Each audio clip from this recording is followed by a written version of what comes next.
சத்குருவே சரணம். வணக்கம். சந்தோஷம்.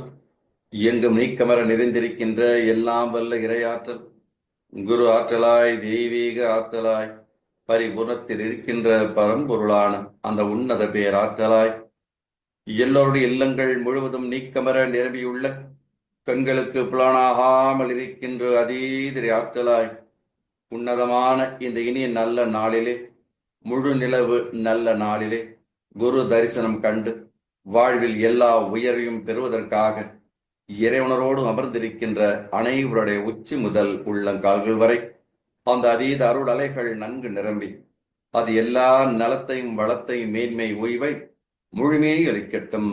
சந்தோஷம் சந்தோஷம். இந்த உன்னதமான நிகழ்வுகளை சிறப்பாக எழுந்தேறிட எல்லாம் வல்ல அந்த பேராற்றலை நம் அகத்தை ஈர்த்து ஒரு நிமிட அமைதியோடு இந்த நிகழ்வை நாம் இனிதே துவக்குவோமாக. ஒரு நிமிட அமைதி.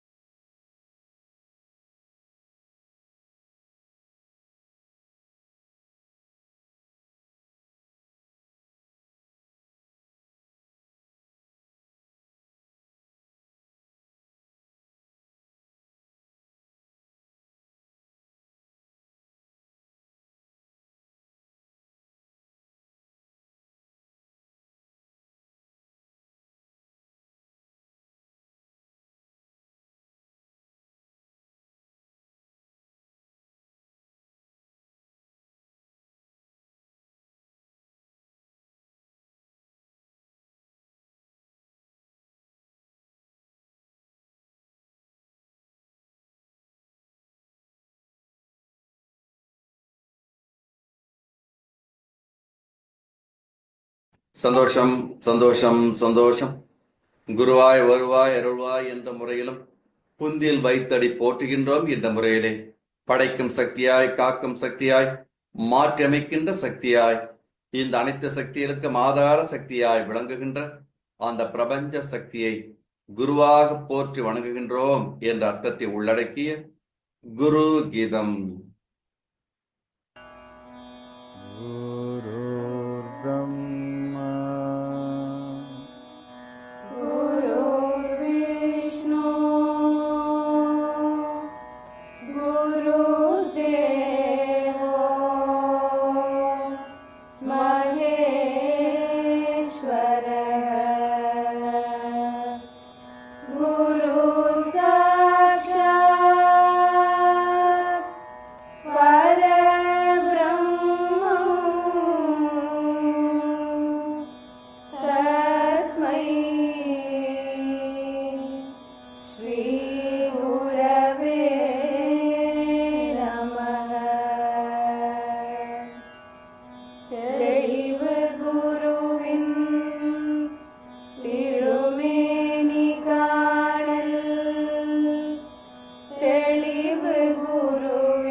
அந்த மோட்சம் என்ற முழுமையை, நித்தியத்தை, சாஸ்வதத்தை என்றும் உள்ளதை, மாறாததை நமக்கு அருள்கின்ற குரு பதம் பணிவோம். வாழ்வில் எல்லா உயர்வையும் நாம் பெறுவோமாக. சந்தோஷம், சந்தோஷம், சந்தோஷம். தொடர்வது ஞானகீதம். மெய்ஞான செல்வி அனிதா அவர்கள்.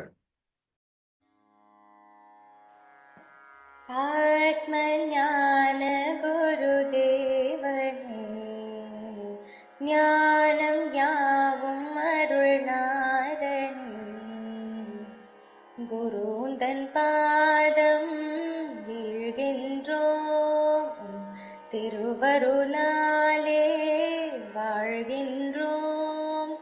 புவி மேல் நீ பெறும் அவதாரம், வரமாய் தோன்றிய யுக தீபம், பேரெழில் நீர் புவி ஞானம் காத்தாய், பெருகிடும் சீடர்கள் தாகம் தீர்த்தாய். ஆத்ம ஞான குருதேவனே, ஞானம் யாவும் அருள்நாதனே. ஓர் நிமிடம் தினம் அமைதியாயிருக்க உலகெல்லாம் உணர்த்தினாய், ஓர் நிமிடம் தினம் அமைதியாயிருக்க உலகெல்லாம் உணர்த்தினாய். பலரும் இதைத்தான் புரிய ஒரு நிலையிலா உலகில் அமைதிதான் பரவுமே. தினம் தினமும் மணி நல்ல 11 நிமிடங்கள் 11 புரிகின்ற அருந்தவத்தால் பூலோகம் எங்கெங்கும் எப்போதும் சந்தோஷ அமைதியில் விளங்கிடுமே. மனிதனின் நிலைமையும் அமைதியின் அருமையும் கனிவுடன் உணர்த்திய அருட்குருவே, உலகினில் பல பல கடமைகள் புரிந்திட உலகெங்கும் வலம் வரும் பெருந்தகையே, தெய்வீக மேலான உணர்வுதலை அன்பால் தினம் உணர்த்தி பெரும் சுகத்தை வரமாய் நீ தர வாழ்கின்றோம். பணிந்தே உன் பதம் தாழ்கின்றோம், அமைதியின் பாதையே பூமியை காக்கும் அருளால் மானிட நேயம் பூக்கும். ஆத்ம ஞான குருதேவனே, ஞானம் யாவும் அருள்நாதனே, குரு உந்தன் பாதம் வீழ்கின்றோம், திருவருளாலே வாழ்கின்றோம். ஆத்ம ஞான குருதேவனே, ஞானம் யாவும் அருள்நாதனே.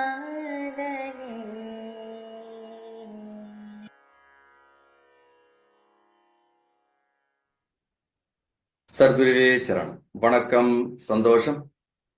தெய்வீகராளர்களே, இன்று அற்புதமான இனிய நல்ல நாள், முழு நிலவு நல்ல நாள். மாசி மாதத்தினுடைய இறுதி நாளிலே வருகின்ற முழு நிலவு நல்ல நாள். நாளை மறுதினம் தமிழ் மாதங்களில் 12வது மாதமாய் விளங்குகின்ற பங்குனி மாதம் துவங்குகின்ற அற்புதமான நாள். இந்த பங்குனி மாதம் குருவின் அருள் நிறைந்த மாதமாகவே கொள்ளப்படுகின்றது. அரசன் முதல் ஆண்டி வரை அனைவரும் செய்கின்ற தவறுகளை திருத்திக் கொள்கின்ற மாதமாக, குரு பகவானின் ஆதிக்கம் நிறைந்த மாதமாக இந்த பங்குனி மாதம் விளங்குவதாக கருதப்படுகின்றது. அதே போல ஒவ்வொரு மாதமும் ஒவ்வொரு நட்சத்திரத்திற்கு முக்கியத்துவத்தை கொடுத்து விழாக்கள் நடத்துவதும் விரதம் இருப்பதும் தொன்று தொட்டு இருந்து வருகின்ற வழக்கமாக விளங்குகின்றது. அப்படி ஒரு சிறப்பு வாய்ந்த நட்சத்திரம் உத்திர நட்சத்திரம். தெய்வங்களே, உத்திரத்தை சிறந்த நட்சத்திரம் என்று தேர்வு செய்த பெருமையும் இருக்கின்றது. மாதந்தோறும் உத்திர நட்சத்திரம் வந்தாலும் கூட இந்த பங்குனி மாதத்தில் வருகின்ற உத்திரத்திற்கு அதிக மகிமைகள் இருக்கின்றது. 12வது மாதமான பங்குனியும் 12வது நட்சத்திரமான உத்திரமும் இணையும் புண்ணிய திருநாள் இந்த பங்குனி உத்திரம். தெய்வ திருமணங்கள் அதிகம் நடைபெற்ற மாதம் இந்த பங்குனி மாதம் என்று புராணங்கள் கூறுகின்றன. இந்த தினத்தில்தான் பார்வதியை பரமேஸ்வரன் மணந்தார். ராமன் சீதையை கரம் பிடித்தார். மேலும் முருகப்பெருமான் தேவி யானையை கரம் பிடித்த நாள். திரு அரங்கநாதர் ஸ்ரீ ஆண்டாளை மணந்தது முதலிய தெய்வ திருமணங்கள் பலவும் இந்த பங்குனி உத்திரத்தில்தான் நடைபெற்றதாக சொல்லப்படுகின்றது. முருகப்பெருமான் தாரகாசுரனை கொன்று அதன் பிறகு தேவியானை மணந்த நாள்தான் இந்த பங்குனி உத்திர நல்ல நாள். மதுரையில் மீனாட்சி சுந்தரேஸ்வராக மணம் முடித்த நாள் இந்த பங்குனி உத்திரம். ஸ்ரீ ரங்கமன்னார் ஆண்டாள் திருக்கல்யாணம் நடந்த நாள் இந்த பங்குனி உத்திரம். தேவேந்திரன், இந்திராணி, நான்முகன், கலைவாணி போன்றோர் திருமணம் நடைபெற்ற நாள் இந்த பங்குனி உத்திர நாள். ராமன், லக்ஷ்மணன், பரதன், சத்ருகன் அனைவரும் ஒரே மேடையில் மிதிலியில் திருமணம் புரிந்தது இந்த பங்குனி உத்திர நன்னாளில் என்று புராணங்கள் கூறுகின்றன. இந்த பங்குனி உத்திர கல்யாண திருவிழா என்பது பசுவாகிய ஆன்மா பதியாகிய சிவத்தோடு இணைவதாக ஓர் உயர்ந்த நிலையினை எடுத்துக்காட்டுவதாக அமைகிறது. பங்குனி உத்திர நல்ல நாளிலே கல்யாண சுந்தர விரதம் இருந்து வழிபட்டால் திருமணம் தடைபெற்றவர்களுக்கு நல்ல இடத்தில் வரன் அமைவதோடு இல்லற வாழ்க்கையும் மிக சிறப்பாக அமைவதாக நம்பப்படுகின்றது. இந்த நாளில் நம் போன்ற குண்டலினி யோகியர்கள் விரதம் இருந்து தவம் மேற்கொண்டால் மோட்சம் கிடைப்பது உறுதி என்று நம்பப்படுகின்றது. இந்த நாளில்தான் புனித தீர்த்தங்கள் எல்லாம் திருப்பதியில் இருக்கின்ற 7 புனித தீர்த்தங்களில் ஒன்றான தும்புரு தீர்த்தத்தில் இணைவதாக ஸ்ரீமத் பாகவதம் சொல்லுகின்றது. அதனால் இந்த நாளிலே தீர்த்தவாரி மேற்கொண்டால் நம்முடைய சகல பாவங்களும் நீங்கி மகிழ்ச்சியான வாழ்வு கிட்டும் என்பதெல்லாம் ஒரு ஐதீகமாக இருந்து வருகின்றது. அதே போன்று இந்த பங்குனி உத்திரம் குல தெய்வங்களை வழிபட உகந்த நாளாக அமைகின்றது. இந்த நல்ல நாளிலே குல தெய்வ கோயில்களுக்கு சென்று வழிபாடு செய்வது என்பது குலம் சிறக்க உதவுவதாக நம்பப்படுகின்றது. பங்குனி உத்திரம் என்பது நம் வாழ்வில் உறவுகளுடைய முக்கியத்துவத்தை நமக்கு உணர்த்துகின்ற நாளாக விளங்குகிறது. உறவுகள் இல்லாவிட்டால் நம் சமூகம் நிலையான குடும்ப வாழ்க்கை இல்லாமலே போய்விடும். எனவே அப்படிப்பட்ட உறவின் மகத்துவத்தை எடுத்து என்கின்ற நட்சத்திரமாக இந்த பங்குனி உத்திர நட்சத்திரம் விளக்குகின்றது. திருமணங்கள் என்பது ஒரு ஆணுக்கும் பெண்ணுக்கும் இடையிலான ஒரு புனிதமான பிணைப்பாக விளங்குகிறது. அதேபோன்று இது சந்ததியினுடைய வளர்ச்சியை புனிதப்படுத்துவதற்காக இல்லற தர்மம் ஒரு துவக்கமாகும் என்பதை இந்த பங்குனி உத்திரம் சுட்டிக்காட்டுகின்றது. காரைக்கால் அம்மையார் முக்தி பெற்றது இந்த பங்குனி உத்திர நன்னாளில்தான் என்று சொல்லப்படுகின்றது. மன்மதன் உயிர் பெற்று எழுந்த நாள் இந்த பங்குனி உத்திரமாக கருதப்படுகின்றது. மகாலட்சுமி ஜெயந்தி என்றும் இந்த நாள் விளங்குகின்றது. வள்ளி பிறந்த நாளாகவும் விளங்குகின்றது. காஞ்சியிலே காமாட்சி ஏகாம்பரேஸ்வரர் ஆலயத்திலே திருமண விழா நடைபெறுகின்ற இந்த நல்ல நாளிலே அதே மண்டபத்தில் ஏராளமானோர் திருமணம் செய்து கொண்டு தங்கள் இல்லற வாழ்க்கையை புனிதத்தோடு தொடங்குகின்றார்கள். இந்த மாதத்தில் ஆங்காங்கே தண்ணீர் பந்தல் வைத்து நீர்மோர் கொடுத்து புண்ணியத்தை பெற்றுக் கொள்கின்ற மாதமாகும் இந்த பங்குனி மாதம் விளங்குகின்றது. 48 வருடங்கள் பங்குனி உத்திரம் விரதம் இருந்தவர்களுக்கு மறுபிறவி தெய்வீக பிறவி கிடைக்கும் என்று நம்பப்படுகின்றது. அதே போன்று இந்த நல்ல நாளிலே ஹோலி பண்டிகை நாட்டின் பெரும்பாலான பகுதிகளில் மிக விமரிசையாக கொண்டாடப்பட்டு வருகின்றது. ஹோலி பண்டிகை குளிர்காலத்தின் இறுதியில் கொண்டாடப்படுகின்றது. வண்ணங்களின் திருவிழாவான ஹோலி இலையுதிர் காலத்தின் முடிவையும் வசந்த காலத்தின் வருகையும் அது குறிக்கின்றது. எப்படி நாம் தைப்பொங்கலுக்கு முதல் நாள் போகி பண்டிகை கொண்டாடுகிறோமோ அதே போல இந்த ஹோலி பண்டிகைக்கு முதல் நாள் சோட்டி ஹோலி அல்லது ஹோலிகா தகனம் என்றும் அடுத்த நாள் வண்ணங்களின் திருவிழாவான ஹோலி என்றும் கொண்டாடப்படுகிறது. அந்த வகையில் இன்று ஹோலிகா தகனம் என்றும் நாளை ஹோலி பண்டிகையும் கொண்டாடப்படுகின்றது. பொதுவாக பனி காலத்திலிருந்து வெயில் காலம் மாறுவதை வசந்த காலம் என்பார்கள். இந்த வசந்த காலத்தில்தான் நச்சுயிரி சார்ந்த காய்ச்சல் சளியும் ஏற்படுகின்ற காலமாக அமைகின்றது. இதனை எதிர்கொள்ளும் விதமாக ஹோலி பண்டிகை அன்றைய தினங்களிலே இயற்கையான வண்ணம் நிறைந்த தூள்களை ஒருவருக்கொருவர் எரிந்து விளையாடி கொண்டு வந்தனர். இந்த வண்ணங்கள் ஆயுர்வேத மூலிகைகளான வேப்பிலை, குங்குமம், மஞ்சள் போன்றவற்றால் செய்யப்படுவதால் மருத்துவ நன்மைகள் கிடைக்கிறது. ஆனால் நாளடைவில் வியாபார நோக்கத்திற்காக வணிகர்கள் சாயம் கலந்த செயற்கை வண்ணங்களை அதிகமாக விற்று வருகின்றனர். மேலும் இந்த ஹோலி காதலின் திருவிழா என்றும் வண்ணங்களின் திருவிழா என்றும் அழைக்கப்படுகின்றது. வேற்றுமைகளை மறந்து வாழ்வின் இன்பத்தை கொண்டாட மக்கள் ஒன்று கூடுகின்ற விழாவாக இந்த உன்னதமான விழா கொண்டாடப்படுகிறது. இரண்யகசிபு என்ற அசுரனின் மகனாக பிறந்தவன் பிரகலாதன். கருவில் இருக்கும்போதே நாரதரால் நாராயணனுடைய நாமத்தை கேட்டறிந்தவன். அதன் காரணமாக பிரகலாதன் பிறந்தது முதலே நாராயணருடைய மேல் பக்தி கொண்டவராக இருந்தான். ஆனால் அது அவருடைய தந்தையான ஹிரண்யகசிபுக்கு பிடிக்கவில்லை. மகன் என்றும் பாராமல் பிரகலாதனை பல கொடுமைகள் செய்து வந்தான். இதன் ஒரு கட்டமாகத்தான் பிரகலாதனை தீயிலிட்டு கொளுத்த உத்தரவிடுகின்றான். இதற்காக தன் சகோதரி ஹோலிகாவை அழைக்கின்றான். ஹோலிகா மிகவும் சக்தி படைத்தவளாகவும் நெருப்பு கூட அவளை எரிக்க முடியாதவாறு அவள் வரத்தை பெற்றிருந்தாள்.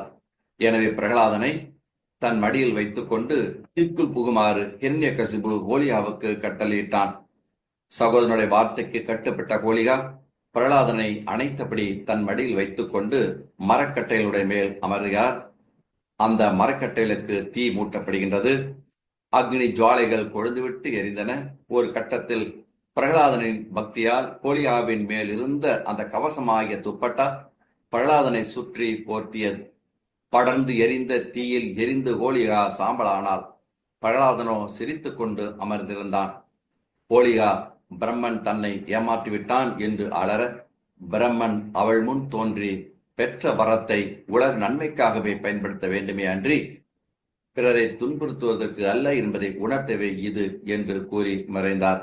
இறை சக்தியின் முன் தீய சக்தியில் அழிந்து போகும் என்ற உண்மையை இறைவன் உணர்த்திய இந்த நாள்தான் ஹோலி பண்டிகையாக கொண்டாடப்படுவதாக புராண கதை கூறுகின்றது. ஹோலி பண்டிகையின் பொழுது ஏழை பணக்காரன் என்ற பாகுபாடு மறைந்து அனைவரும் ஒன்று என்ற மகத்துவம் ஓங்கி நிற்பது இந்த விழாவின் சிறப்பாக அமைகிறது. வேத காலத்தில் இந்த விழா நவத்ரைஷ்டி யாகம் என்று அழைக்கப்பட்டது. அப்போது விவசாயிகளுடைய வயலில் முழுமையாக முதிர்வடையாத தானியத்தை யாகத்திற்கு அளித்து அதை பிரசாதமாக எடுத்துக்கொள்ளும் வழக்கம் இருந்தது. இதன் காரணமாகவும் இந்த பண்டிகை ஹோலிகோத்சவ் என்றும் அழைக்கப்படுகின்றது. இன்னும் கூட விவசாயிகளுடைய இந்த வழக்கம் பல சிறு கிராமங்களில் இன்றும் பின்பற்றப்பட்டு வருகின்றது. எனவே இப்படிப்பட்ட அநேக சிறப்புகளை கொண்ட மாதம் இந்த பங்குனி மாதம். எனவே இந்த பங்குனி மாதத்திலே இந்த நல்ல நாளிலே விண்ணில் மிதக்கின்ற உன்னதமான முழு நிலவிலிருந்து வெளிப்பட்டு கொண்டிருக்கின்ற சந்திரகாந்த அருள் அலைகளை நாம் உச்சி வழியாக ஈர்த்து உச்சி முதல் பாதம் வரை நிரப்பி அனைத்து உயிர் மையங்களிலும் அது நன்றாக நிரப்பி தவ நிலையை மேம்படுத்திக் கொண்டு தெய்வீக ஆற்றலை ஆன்மீக அனுபவத்தை உயர்த்து கொள்ள இந்த நாளிலே இணைந்து நாம் தவம் இயற்றுவோமாக. இந்த முழு நிலவு நல்ல நாளில் நன்றாக விரதம் இருந்து தவம் இயற்றுவோர் அனைவருக்கும் அந்த மேலான ஆன்மீக அனுபவம் நன்றாக கிடைப்பதாக சொல்லப்படுகின்றது. தெய்வீக அறியாளர்களில் நமது ஆலயத்திலிருந்து வெளிப்படுத்தப்பட்ட ஜீவரக்ஷா பயிற்சி இந்த கோடை காலம் முழுவதும் நல்ல பலனை அளிக்கக்கூடியதாக இருக்கின்றது. கோடை காலத்திலே அதிகப்படியான வெப்பத்தின் காரணமாக உடல் சோர்வு வருகின்ற அந்த நேரத்திலே இந்த அற்புதமான பயிற்சியை செய்து வரும் காலத்து அனைத்து உயிர் மையங்கள் நன்றாக தூண்டப்பட்டு உடலுக்கு நல்ல உற்சாகத்தையும் உறுதியும் உயிர் ஆற்றலை மேம்படுத்தும் வழிவகை செய்கிறது. எனவே அற்புதமான ஜீவரக்ஷாவை இந்த மாதம் முழுவதும் ஒவ்வொரு நாளும் 3 வேளையிலும் செய்து கொள்வது என்பது சாலச் சிறந்தது. எனவே இது முழுமையாக பயன்படுத்தி உடலையும் பாதுகாத்து ஆன்ம ஆற்றலை மேம்படுத்திக் கொள்ள நாளும் நாம் தவம் இயற்றுவோமாக என்று சொல்லி இந்த அற்புதமான முழு நிலவு சத்சங்கத்திற்கு ஞானபீடத்திற்கு வருகை புரிந்தும் இணையதள வழியாக இந்த நிகழ்விலை பங்கு கொண்டு சிறப்பித்துக் கொண்டிருக்கின்ற உலக சமான அறக்கட்டளை அறங்காவலர்கள், உலகளாவிய நிலையில் இருக்கின்ற மெய்ஞான ஆசிரியர் பெருமக்கள், மெய்ஞான செல்வர்கள், மெய்ஞான செல்வியர்கள், மெய்யுணர்வாளர்கள் மற்றும் இதர ஆன்மீக அன்பர்கள் அனைவரையும் இறைவனரோடு வாழ்த்தி வரவேற்பதில் மிக்க மகிழ்கின்றோம். தவம் இயற்றுவோம், தரணி காப்போம் என்று சொல்லி மீண்டும் அனைவரையும் வரவேற்று உரையை நிறைவு செய்கின்றோம். சந்தோஷம், சந்தோஷம், சந்தோஷம். தொடர்வது முழு நிலவு நல்நாளை முன்னிட்டு உலக அமைதி தூதுவர் குருமகானுடைய அருளுரை இனிதே தொடர்கிறது. ஜோதியே பரஞ்சோதியே அருள் ஜோதியே போற்றி, வள்ளலே ஞான வள்ளலே அருள் வள்ளலே போற்றி. ஜோதியே பரஞ்சோதியே அருள் ஜோதியே போற்றி. வள்ளலே ஞான வள்ளலே அருள் வள்ளலே போற்றி. கண்ணிலே உன்னை காணவே ஒளி தந்தனே போற்றி. கண்ணிலே உன்னை என்றவே அருள் தந்தனே போற்றி.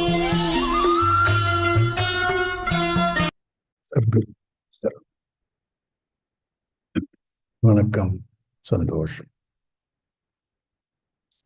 அங்கு இங்கு எங்குமாய் ஏகமாய் எல்லாமாய் நீக்கமர நிறைந்திருக்கின்ற பரிபூரணத்திலுள்ள பரம்பொருள் பரஞ்சோதி, மூலப்பொருளாய் முதல் பொருளாய் முழுமைப் பொருளாய் ஆதியாய் அந்தமாய் அளவற்றதும் எல்லையற்றதும் நிகரற்றதுமான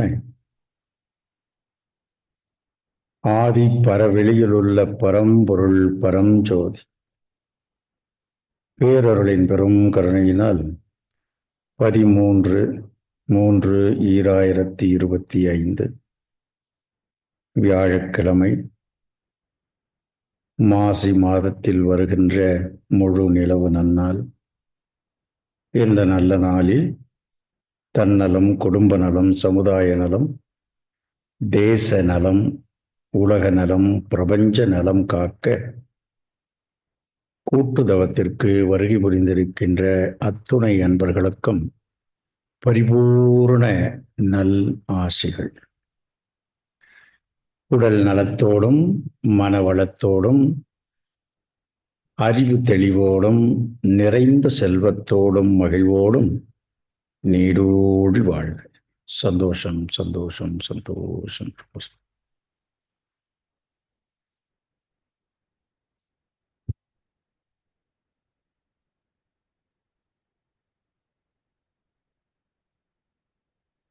பிரபஞ்சத்தினுடைய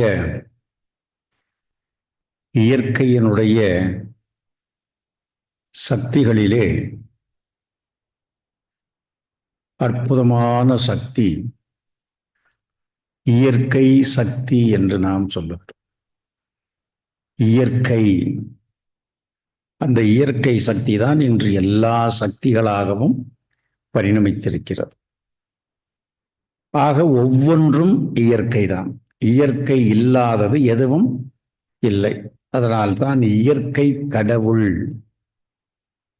உண்மை தத்துவம்.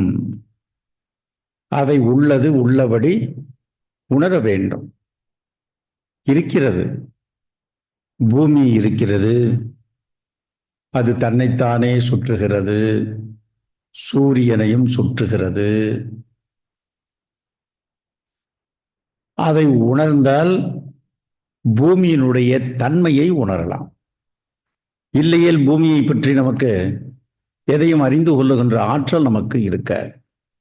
அதைப் போல இயற்கை இந்த உடலை பற்றி, உளத்தை பற்றி, உயிரை பற்றி, அனைத்தை பற்றியும் எதை நாம் தெரிந்து கொள்ள வேண்டும் என்று எண்ணுகிறோமோ அதை நம்மால் தெரிந்து கொள்ள முடியும். முடியாதது என்பது உலகத்தில் எதுவும் இல்லை. அதனால் எல்லாவற்றையும் அறிந்து கொள்ளுகிற நிலை. அதனால்தான் எந்த பொருளை அறிவது, எந்த பொருளை அறிந்தால் மனம் நிறைவு பெறும், எந்த ஒன்றை அறிவதால் எல்லாவற்றையும் அறிந்ததாகுமோ அந்த ஒன்றுதான் எது? அதுதான் இயற்கையின் ஆற்றலாக இருக்கிறது. அந்த ஒன்றுதான் பரத்தை பற்றிய பொருள், பரம் பொருள். அதுதான் இயற்கை பொருள், அதுதான் மூல பொருள். ஆக மூலத்தை உணர்ந்தாலே அனைத்தையும் உணரலாம். அதை குரு கீதை சொல்லுகிறது. பிண்டம், அண்டம், பிண்டம். ஆக இந்த பிண்டம் என்றால் என்ன? பிண்டம் என்றாலே குண்டலினி சக்தி என்று சொல்லுகிறது. ஆக இந்த பிண்டம் என்றாலே என்ன சக்தி? குண்டலினி சக்தி. இந்த சக்தி தான் உடல் சக்தியாக மனோசக்தியாக, அறிவு என்ற ஞான சக்தியாக விளங்குகிறது. அந்த 3 சக்திகளுக்கும் ஆதார சக்திதான் ஆத்ம சக்தி. ஆக இந்த சக்திகள் அனைத்தும் சேர்ந்த சக்திக்கு பெயர்தான் குண்டலினி சக்தி. ஆக இந்த குண்டலினி சக்தி தான் மனித சக்தி. குண்டலினி சக்தி வேறு, மனித சக்தி வேறு அல்ல. குண்டலினி சக்தி வேறு, பிரபஞ்ச சக்தி வேறு அல்ல. ஏனென்றால் நான்கடவுள் தத்துவத்தின்படி ஈசனே மனிதனாகிறான் என்று சொல்லுகிறார். ஆக எது ஈசன், எது எல்லாவற்றிற்கும் காரணமாக இருக்கிறதோ அதற்கு பெயர்தான் ஈசன். ஆக அந்த ஈசனே எப்படி இருக்கிறது? அது குணங்களை கடந்ததாக இருக்கிறது, நிர்குணன் என்று அழைக்கப்படுகிறது. அதே போல குணங்களுக்கு அப்பாற்பட்டது, குணங்களை கடந்தது, நிர்குணன், நிர்மலன், 3 தன்மைகளுக்கும் அப்பாற்பட்டது. ஒவ்வொரு பொருளுக்கும் என்ன உண்டு? உருவநிலை உண்டு, அரு உருவநிலை உண்டு, அரூப நிலை உண்டு. இந்த மனிதனை எடுத்துக்கொண்டாலும் உருவநிலை உண்டு, அரு உருவம் என்ற மனநிலை உண்டு, அரூப நிலை என்ற அறிவு நிலையும் உண்டு. ஆக இந்த 3 நிலைகளுக்கும் ஆதாரம் ஆத்ம நிலை, ஆத்ம சக்தி. ஆகவேதான் இந்த ஆத்ம சக்தி என்ற இந்த சிவமும் சக்தியும் இணைந்த அந்த சிவசக்தி நிலை. ஆக அந்த நிலைதான் சக்தியும் சிவமும் எப்படி இருந்தது? ஒன்றி இருந்தது, பிரிக்க முடியாத நிலை. பொருளும் ஆற்றலும் எப்படி பூவில் வாசனை 2 கலந்திருக்கிறதோ, பாலில் சுவை 2 கலந்திருக்கிறதோ, அதை போல 2 கலந்து இருக்கிறது. அந்த கலந்திருக்கின்ற அந்த ஆற்றல் அந்த மூலத்தில் இருந்து வெளிப்படுகிற பொழுது அது சக்தியாக வெளிப்படுகிறது. அதனால்தான் அதை என்னவென்று சொல்கிறோம்? Potential energy. அந்த பொட்டன்ஷியலில் இருந்து என்னவாக மாறுகிறது? அது வெளிப்படுகின்ற போது கைனடிக் எனர்ஜி, இயக்குகின்ற சக்தியாக அது மாறுகிறது. ஆகவேதான் இந்த பொருள் சக்தியாக மாறுகின்ற அற்புதமான நிலை. அதுதான் பிரபஞ்சத்தினுடைய தோற்றம். இந்த பாரதத்தின் முன் தோன்றிய முன்னோர்கள் அனைவரும் இந்த பிரபஞ்சத்தை பற்றி அறிந்து கொள்ளுகின்ற அற்புதமான அறிவு இருந்தது.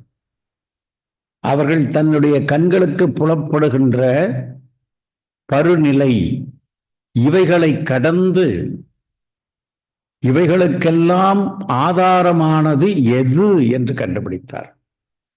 அதனால்தான் அந்த உபநிடதங்களில் சொல்லுகின்ற பொழுது கேன உபநிடதம், கேன என்றாலே யாரால் என்று பொருள். யாரால்? கையை அசைப்பது யாரால்? நடப்பது யாரால்? பேசுவது யாரால்? பார்ப்பது யாரால்? சிந்திப்பது யாரால்? பூமி சுற்றுவது யாரால்? சூரியன் ஒளிர்வது யாரால்? சந்திரன் குளுமை தருவது யாரால்? யாரால்? யாரோ ஒருவர் இருக்க வேண்டும் அல்லவா? இப்பொழுது இவைகளை எல்லாம் இயக்குவதற்கு ஒருவர் இருக்கிறார்.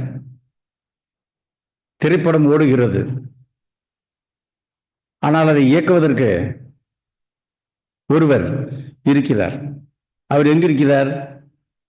நமக்கு பின்னால் இருக்கிறார். தெரிவாரா? தெரிய மாட்டார். அவர் அவருடைய அறையில் இருந்து கொண்டு கண்ணுக்கு தெரியாமல் அவர் இயக்குகிறார். நாம் இயங்குவதை பார்க்கிறோம். இன்பம் துன்பம் அனைத்தையும் பார்க்கிறோம். இப்படி பார்க்கின்ற பொழுது அந்த திரையில் ஓடும் அந்த நிகழ்ச்சிகளில் என்ன ஆகி விடுகிறோம்? ஒன்று விடுகிறோம். சண்டை காட்சிகளை பார்க்கின்ற பொழுது பக்கத்தில் இருப்பவர்களோடு இடித்து விடுகிறோம். அங்கே அழுகின்ற காட்சி, துக்க காட்சி பார்க்கின்ற போது இங்கே ஏதோ நமக்கு அந்த துக்கம் வந்ததை போல ஒன்று விடுகிறோம். திடீரென்று மின்சாரம் தடைப்படுகின்றது. இப்படி பார்த்திருப்பவர்கள் எல்லாம் எப்படி பார்ப்போம்? திரும்பி அவரை பார்ப்போம். சீக்கிரம் படத்தை போடியா. அப்ப அங்க பார்க்கின்ற அந்த துக்கம் எல்லாமே கொஞ்ச நேரத்துல மறைஞ்சு போயிடுது. பின்னாடி அப்படி திரும்பி பார்த்த உடனே இதெல்லாம் யார் இயக்குறா? அப்புறம்தான் தெரியுது படத்தை ஓட்டுறவரு ஒருத்தர் இருக்கிறார். அது வரைக்கும் படத்தை ஓட்டுறவரை பற்றிய சிந்தனையே இருக்காது. படத்தோட என்ன ஆயிடுவான்? ஒன்றி விடுவோம். இதுதான் உண்மை. கரண்ட் நின்று போச்சுன்னா அதான் இது பொய்ன்னு. அது வரைக்கும் நாமும் கண்ணுக்கு தெரிந்த நிகழ்ச்சிகளோடு ஒன்றி அது மாயைன்னு நமக்கு தெரியாது. அப்பதான் இதையெல்லாம் இயக்கிறதுக்கு ஒருத்தர் நமக்கு உள்ள இருந்து இயக்குறாரு. அப்ப அதனாலதான் சாதாரணமா சொல்லுவாங்க, திரும்பிப்பார். படம் ஓட்டுறவன திரும்பிப்பார். அப்ப இங்க எங்க திரும்பி பார்க்கறது? உனக்குள்ளே திரும்பிப்பார். திரும்பி பார்த்தா இன்னொன்னு தத்துவமா சொல்லுவாங்க, வந்த இடத்த மறக்காத. இன்னும் சொல்லுவாங்க, வந்த வேலையை விட்டுட்டு பந்தக்கால பிடிச்சிக்கிட்டு சுத்திக்கிட்டு இருக்கிறான் அப்படிமா. பாருங்க எவ்வளவு தெளிவா சொல்லியிருக்க. அப்ப வந்த வேலை என்ன தெரியல. இப்ப பழனிக்கு போறோம், முருகனை தரிசனம் செய்ய போறோம். கீழே காவடி ஆட்டம், ஒயிலாட்டம், குயிலாட்டம், மயிலாட்டம், எல்லா ஆட்டமும் ஆடிட்டு இருக்குது. என்ன பண்ணுவான்? சரி கொஞ்ச நேரம் போய் அந்த ஆட்டத்தை எல்லாம் பார்க்கலான்னு போனா நேரமே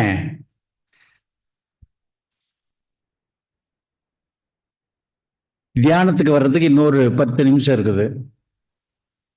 அதுக்குள்ள என்ன பண்ணலாம்? அதுக்குள்ள கொஞ்சம் போய் பார்க்கலாம், உள்ள போய் பார்க்கலாமே. ஒரு 10 நிமிஷத்துக்குள்ள என்ன பண்ணிடலாம்? உலகத்தை தெரிஞ்சுக்கலாம் அப்படின்னு ஒரு என்ன பண்ணலாம்? ஒரு ஆப்புக்கு உள்ள போயிட்டோன்னு வைங்க. அப்புறம் பார்த்தா தியானம் முடிச்சதுக்கு அப்புறம் தான் மணி எத்தனை ஆச்சு? மணி 8:15 ஆகி போச்சு. நாம 7:10க்கு இன்னும் ஒரு 10 நிமிஷம் அப்படியே பார்த்துட்டு போயிடலான்னு பார்த்தா உள்ள பூந்துட்டோம். என்ன ஆயிடுவான்? அப்படியே உள்ள அது இழுத்துடும். இழுத்து 8:15 ஆகி போச்சுன்னா அப்புறம் வருவோமா? சரி, எங்க இருந்தாலும் குருமகான் என்ன சொல்லியிருக்கார்? உணர்வோடு இருந்தீங்கன்னா அதுவே தியானம்னு சொல்லிட்டு அப்படியே தியானம் பாருங்க. கொஞ்சம் இழுத்துச்சுன்னா என்னத்தை மறந்துடுறான்? ஸ்பேஸு எங்க இருக்கிறோம்னே தெரியல. டைம் போனதே தெரியல. சில நேரங்களில் நமக்கு தியானத்தில் அப்படி இருக்கும், எந்த இடத்துல உட்காந்துருக்கிறோம்னே தெரியாது, எவ்வளவு நேரம் ஆச்சுன்னே தெரியாது. சில நேரங்களில் நாம பிரமிடுக்குள்ள உட்காந்து தவம் செய்கின்ற பொழுது இவங்க சுந்தரராமன் சொல்ற அப்படியே சொல்றப்போ அதுக்குள்ளே 1 ஹவருங்களா? நாங்கள் இன்னும் இப்போதான் உட்காந்து 10 நிமிஷம் ஆன மாதிரி இருக்குதுங்க. சில நேரத்தில் இந்த சுந்தரராமன் சீக்கிரமா முடிக்க மாட்டாரா? சில நேரம் அந்த ஸ்பேஸும் டைமும் கடக்கிறதுக்குள்ள போதும்னா ஆயிரும். சில நேரங்களில் அதையெல்லாம் கடந்து என்ன ஆயிடுறோம்? அந்த மூலத்தோடு ஒன்றிய நிலை. அப்ப அந்த நிலைக்கு போன உடனே என்ன நிலைக்கு போறோம்? இந்த 3 நிலைகளையும் கடந்த ஒரு நிலை, 4வது நிலை. அதனாலதான் நிறைய தூங்காமல் தூங்கி சுகம் பெறுவது, தூங்கி கண்டார் சிவலோகமும் தம்முள்ளேன்னு எல்லாம் பாடுறோம். அப்ப எல்லா சிவலோகமும் எங்க இருக்குது? நமக்குள்ள இருக்குது. சிவ யோகமும் நமக்குள்ளதான் இருக்குது. சிவபோகமும் நமக்குள்ளதான் இருக்குது. அப்ப என்ன இல்லை? என்ன இல்லை? எல்லாம் உனக்குள்ளேயே இருக்கிறது. இதுதான் பிரம்மத்திற்கு உரிய சூத்திரம் சொல்லுகிறார். உனக்குள்ள இருக்கிறத தெரிஞ்சுக்கிறதுக்காகத்தான் ஒரு நல்ல நூலை படிக்க, இந்த உலகத்தை புரிந்து கொள்ள முதல்ல எங்க கூட்டிட்டு போறோம்? Lower kinder garden. தொட்டு உணர்தல், பார்த்து உணர்தல், கேட்டு உணர்தல், பாருங்க, நுகர்ந்து உணர்தல். ஆக முதல்ல இந்த 5 புலன்களின் மூலம் அறிவை பெறுதல். ஃபர்ஸ்ட் அதுதான். அதுக்கப்புறம் பெற்ற அறிவை, புலன் அறிவை கொண்டு சிந்தித்தல். சிந்தித்தல் அது எங்க? உள்ள. அப்ப உள்ள சிந்திப்பதற்காக அது குறிப்பிட்ட வயது வரை சிந்தனைக்கு அவர்களுக்கு சிந்திக்க தெரியாது. அதற்கப்புறம் தான் சொல்லித்தரோம் சிந்தி. முன்பெல்லாம் பள்ளிக்கூடத்துல எல்லாம் இந்த வீட்டில் பாட்டி எல்லாம் இருக்கிறப்ப விடுகதை அப்படின்னு ஒன்று போடுவோம், சிந்திக்க வைப்பாங்க. நிறைய பல்லு இருக்கும், ஆனா கடிக்காது. என்ன சிந்திக்கிறோம்ல, நிறைய பல்லு கடிக்காது. பல்லு இருந்தா கடிக்கும். சும்மா 2 பல்லு முளைச்சிருந்தாவ அது கடிக்குது. இது என்னடானா நிறைய பல்லு இருக்குது ஆனா கடிக்காது அப்படிங்கிறாங்க. சிந்திக்கிறோம் பாருங்க. அப்ப என்ன, எதை பயன்படுத்துறான்? மூளைய. மூளைய அது எழுதுறதுக்கு எதை பயன்படுத்துறான்? கை. அதனாலதான் சித்திரமும் கைப்பழக்கம்னா, நல்லா பேசுறதுக்கு நாப்பழக்கம், நல்லா பாடணும்னா சாதகம் பண்ணணும். அதே மாதிரிதான் மூளையை அப்பிருந்தே பயன்படுத்தினாங்க. விடுகதை. இப்ப விடுகதைய சிந்திக்கிறதுக்கே விடுறது இல்லை. அதுக்கு இப்ப ஏஐ வந்துடுச்சு. முதலையாவது சிந்திச்சு எதையா பண்ணோம், இப்ப ஏஐ வந்துடுச்சு. சும்மா போட்டா அது சிந்திச்சு நமக்கு எல்லாம்.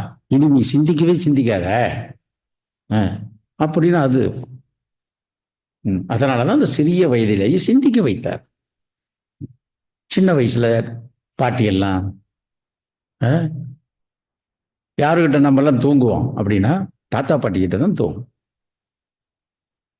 பாட்டி, பாட்டி சொன்ன கதை. தாத்தாவும் சொல்லியிருப்பாரு, இருந்தாலும் பாட்டி தான் ரொம்ப நிறைய சொல்லும். அதனால பாட்டி சொன்ன கதை பாட்டி கேட்கும். என்னன்னு? பட்ட கதை சொல்லிட்டா, படாத கதை சொல்லிட்டா. பட்ட கதைனா சொந்த குடும்ப கதையை சொல்லும். படாத கதைனா கற்பனை கதையை சொல்லும்.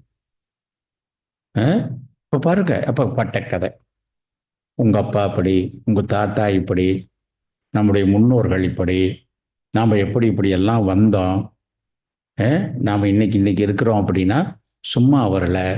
அதற்கு என்னென்னலாம் பண்ணணும், உங்க அப்பா எல்லாம் அப்ப எப்படி படிச்சாரு, பள்ளிக்கூடம் போறப்ப எவ்வளவு தூரம் ஸ்கூலுக்கு போனாரு பாருங்க. அப்போ வாழ்க்கையில் அந்த அனுபவித்த அனுபவத்தை எல்லாம் சொல்ல சொல்ல அந்த குழந்தைக்கு, ஓ நம்முடைய குடும்பம் இந்த அளவுக்கு எளிமையை பற்றி, ஏழ்மையை பற்றி, நம்மளுடைய குடும்பத்தினுடைய சூழல்களை பற்றி எல்லாம் சின்ன வயசுலேயே கற்றுக் கொடுத்தோம். அப்பெல்லாம் அவர்களுக்கு அந்த, ஓ அப்பா எல்லாம் இப்படியெல்லாம் கஷ்டப்பட்டிருக்காங்க, தாத்தா எல்லாம் இவ்வளவெல்லாம் வயல்வெளிகளில் கஷ்டப்பட்டிருக்காங்க, அப்பெல்லாம் பள்ளிக்கூடத்துக்கு அப்பா 10 கிலோமீட்டர் நடந்த போயிருக்காரு. சில நாட்கள்ல மத்தியானம் சாப்பாட இல்லாம இருந்திருக்காரு. இன்னைக்கு நமக்கு பரவாயில்ல, ஏப்பா இப்படியெல்லாம் இருக்கிறியேப்பா, பார்த்து செலவு பண்ணக்கூடாதா அப்படின்னா அவன் என்ன சொல்றான்?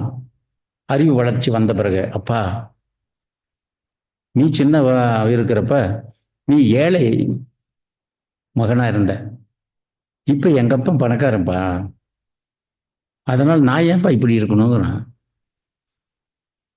அப்பனால பேசவே முடியும். மகன் கேட்குறான்ல, அவன் கேட்கறதுக்கு பதில சொல்ல முடியல.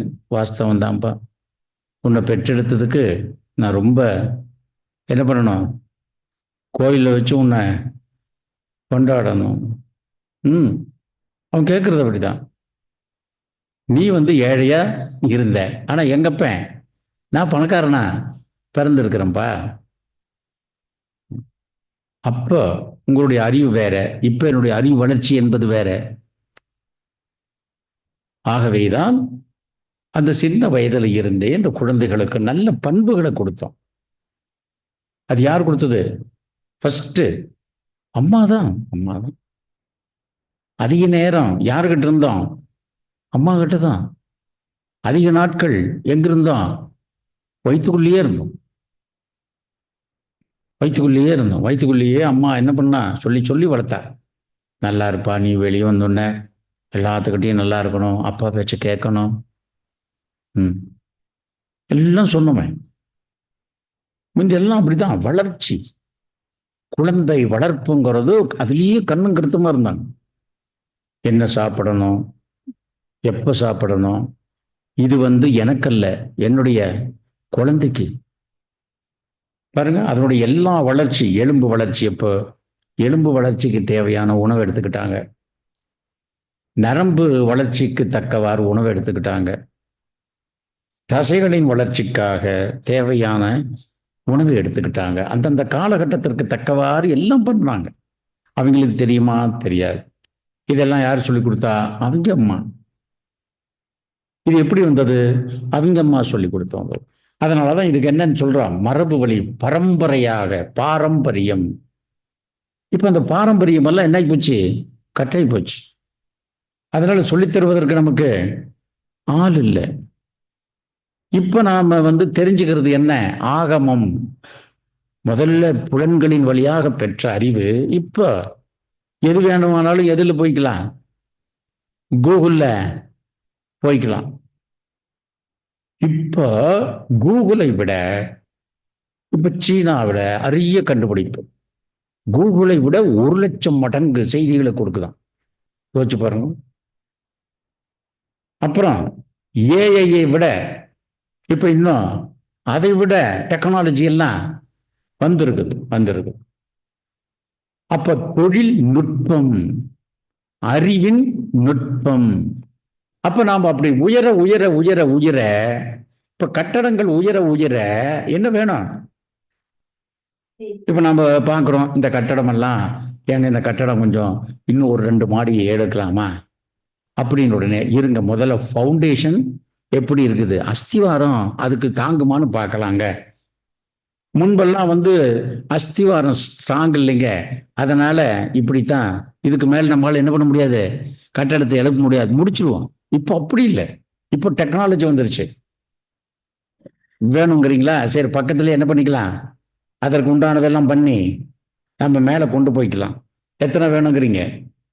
2 மாடியா, 3 மாடியா, 4 மாடியா? பாருங்க. அப்ப மேல உயர உயர அடித்தளம் ஸ்ட்ராங்கா இருக்கணும். அதைத்தான் அன்னைக்கு சொன்னாங்க. அறிவு வளர்ச்சி வளர வளர அடித்தளம் என்ற ஒழுக்கம், அறம் வளர வேண்டும். இன்னைக்கு என்ன ஆகி போச்சு? அப்படியே மேல போயிட்டே இருக்கிறோம், ஆனா கீழே பேசு நமக்கு இல்லாமலே போயிடுச்சு. இப்ப என்ன ஆகும்? கட்டடம் ஒரு நாளைக்கு விழுந்தே தரும். சில கட்டடங்கள் கட்டவே விழுந்துரு. அதனாலதான் நாம் அறிவு வளர்ச்சி, மனித குலம் அறிவு வளர்ச்சி உயர உயர இங்க கீழே மன வளர்ச்சியும் விரிவ வேண்டும். இப்ப மன வளர்ச்சி என்பது என்னாச்சு? மனம் விரியல. இருக்கின்ற மனம் இப்ப என்ன ஆகிட்டே இருக்குது? ஆமா, முதல்ல என் குடும்பம், எங்க சொந்தம் அப்படி எல்லாம் இருந்தது. இப்ப சொந்தத்தை பத்தி எல்லாம் கவலைப்படாத, முதல்ல நம்ம குடும்பம், அப்புறம் நம்ம குடும்பத்தை பத்தி நினைக்காத, முதல்ல உன்னை பத்தி நினை. பாருங்க, இப்ப அப்படி என்ன ஆயிடுச்சு? குறுகிய மனப்பான்மை. கல்வி என்பதனுடைய நோக்கம் என்ன? பரந்த மனப்பான்மை. இப்ப கல்வி வர வர சுயநலம் அதிகரித்து விட்டது. சுயநலம் என்ற தமோ குணம் ஆன்மீகத்திற்கு முதல் எதிர்மறையான இருப்பது என்ன? சுயநலம். நான் மட்டும் என்ற நிலை. தன்னலம் வேணும். இந்த தன்னலத்தினால என்ன வேணும்? நான் என் குடும்பத்திற்காக உழைக்கணும்னா முதல்ல நான் நல்லா இருக்கணும். நோக்கம் பாருங்க. நான் நல்லா இருந்தா தான் என் குடும்பத்திற்காக பாடுபட முடியும். நான் நல்லா இருந்தா தான் சமுதாயத்திற்கு ஏதாவது என்னால செய்ய முடியும். நிறைய நேரம் நான் மட்டும் சம்பாதிக்கணும். இப்போ எல்லாரும் நல்லா இருக்கிறதுக்காக நானும் சம்பாதிக்கிறேன். இப்ப பாருங்க, சுயநலத்துல அது என்ன நலம் இருக்குது? பொதுநலம் இருக்குது. இப்போ அந்த பொதுநலத்தை பத்தியே சிந்திக்கிறது இல்லை. அதனாலதான் இன்னைக்கு இந்த பௌர்ணமி தினத்தில் தான் செய்த பாவங்கள் அத்தனையும் என்ன ஆகணும்? நிவர்த்திக்கு வேணும் இல்லையா? அதனாலதான் எங்க போய் குழி? கங்கையில் போய் குழி. அப்புறம் அதையும் சொல்லுது, கங்கையில் குளித்தும் என்ன பலன், கடல் நீராடியும் என்ன பலன். அது என்னையா, கங்கையில குளிச்சா எல்லா பாவமும் போயிருமே? போவோம். யாருக்கு? ஒரே ஒரு முறை குளித்தால் நான் செய்த பாவங்கள் அனைத்தும் போகட்டும், இனிமேல் நானு எந்த பாவமும் செய்ய மாட்டேன்னு நினைச்சு குளிக்கிறவனுக்கு, சும்மா போய் குளிக்கிறவனுக்கு பாவம் போகாது. அப்ப என்ன வேணும்? எண்ணத்தில் தூய்மை. திரிவேணி சங்கமத்துக்கு போறோம், போய் குளிக்கிறோம். குளிக்கிறப்ப என்ன? ஐயோ இங்க என்ன இவ்வளவு பூ வருது, அவ்வளவு வருது, கொஞ்சம் அசூசையோடு குளிச்சோடு வைங்க, அதுல இருக்கிறதெல்லாம் சேர்ந்துக்கும். பக்தி பாருங்க, அந்த பக்தியோடு நாம வழிபடுகின்ற பொழுது 3 நதிகளும் சேருகின்ற அந்த திரிவேணி சங்கமம். 3 திரினா 3, வேணினா நீர், 3 நதிகளும் சேருகின்ற அந்த நிலை. அங்க என்ன? கங்கை, யமுனை, அந்தர்வாகினி, சூட்சுமமாக அந்த சரஸ்வதி சேருது. இந்த 3 நதிகளும் சேருகின்ற இடம். அதனாலதான் அது பிரயாக்ராஜ் அப்படின்னா. ஏற்கனவே ஒளி பெற்ற நகரம், அதான் பிரயாக்குன்னு சொல்லுவோம். அப்ப அங்க வடக்க, இங்க தெற்க கூடுதுறை, கூடுந்துறை, பவானி, காவிரி, அமுதா என்ற நதி. அதனாலதான் இதுக்கு என்னன்னு பேரு? தெற்கு பிரயாக். அங்க போய் குளிக்கிற அதே குளியல இங்க குளிக்கிறப்போ அதே என்ன கிடைக்குதான்? எல்லா பாவங்களும் நீங்குகிறது. அதே மாதிரிதான் இது பக்தி. ஞானத்துல அண்டமே பிண்டமாகிறது. அப்ப யோகியர்களுக்கு, ஞானியர்களுக்கு இது எங்க? இந்த திரிவேணி சங்கமம் எங்க இருக்கு? அதுதான் நம்முடைய கங்கை, யமுனை, காவிரி, பவானி, இந்த 2 நதிகளும் சேர்ற இடம். இதுதான் என்ன? முச்சந்தி அப்படிங்கிறோம். முச்சந்தி. எல்லாத்தையும் நாம பண்ணிட்டு எங்க போடணுமா? முச்சந்தியில. அப்ப இதான் முச்சந்தி. சுழிமுனை. அதனாலதான் இந்த நடுமுனை. அதனாலதான் என்ன சொல்றது திருமந்திரமும்? நடுவு நின்றார்கன்றி நரகமும் இல்லை, நடுவு நின்றார்கன்றி ஞானமும் இல்லை. அப்ப நடுநிலை எங்க? இங்கதான் நடுநிலை. பாவங்களும் புண்ணியங்களும் அற்ற நிலை இந்த சுழிமுனை. அப்ப யோகிகள் ஒவ்வொரு நாளும் எங்க குளிக்கிறாங்க? இந்த திரிவேணி சங்கம். 3 நாடிகளும் சேருகின்ற அந்த முச்சந்தியில் இருத்தல். அப்ப அந்த இடத்துல தினந்தோறும் நமது மனதை அங்கு நிறுத்தி தான் செய்த பாவங்களை எல்லாம் நீக்கி இனி நான் என்ன செய்வேன்? எந்த பாவமும் செய்ய. அதனாலதான் உபதேசம் என்ன? மனமே பாவம் செய்யாதிரு, மனமே பாவம் செய்ய. பாவம் என்றால் என்ன? சக உயிர்களுக்கு எண்ணத்தால், சொல்லால், செயலால் ஹிம்சை, அதான் அகிம்சை, துன்பம் செய்யாமல் இருத்தல். நினைக்க கூட கூடாது. நினைக்க கூடாது. என்ன நினைக்க கூடாது? அடுத்தவர்களுக்கு துன்பத்தை நினைக்க கூடாது. அதைத்தான் வள்ளுவரும் சொல்றார். திருட வேண்டும் என்று நினைத்தாலே திருட்டுதாங்கிறார். திருட வேண்டும் என்று நினைச்சாவே திருட்டு. அப்ப பாருங்க, இப்ப நினைச்சிட்டு இல்ல, அடுத்தது என்ன பண்ணுவ? சந்தர்ப்பமும் சூழ்நிலையிலும் கிடைக்கின்ற பொழுது நீ என்ன பண்ணுவ? அந்த எண்ணம் தான் என்னவா மாறுது? செயலா மாறுது. ஆக உலகத்தில் எல்லா செயல்களுக்கும் முதல் காரணமே என்ன? நினைப்பு தான், எண்ணம். அதான் மனசு. மனமே அனைத்திற்கும் காரணம். அதனாலதான் போகத்திற்கும் மனம்தான், யோகத்திற்கும் மனம்தான், தாழ்வதற்கும் மனம்தான், உயர்வதற்கும் மனம்தான். ஆகவேதான் இந்த மனதை தன்வசப்படுத்தல். இப்ப நம்ம நிறைய சொல்றோம், நடந்ததெல்லாம் தெரியுதுங்க, அறிவுக்கு தெரியுது, ஆனா இந்த மனசுக்கு கேட்கல. மனப்போராட்டம். அப்ப இதுக்கு தான் என்ன பண்ணணும்? இந்த மனதை முறைப்படுத்துகிற இடம்தான் சுழிமுனை. ஆக புருவ மையத்தில் சிறிது நேரம் அப்படியே மனதை அங்கு நிறுத்தி,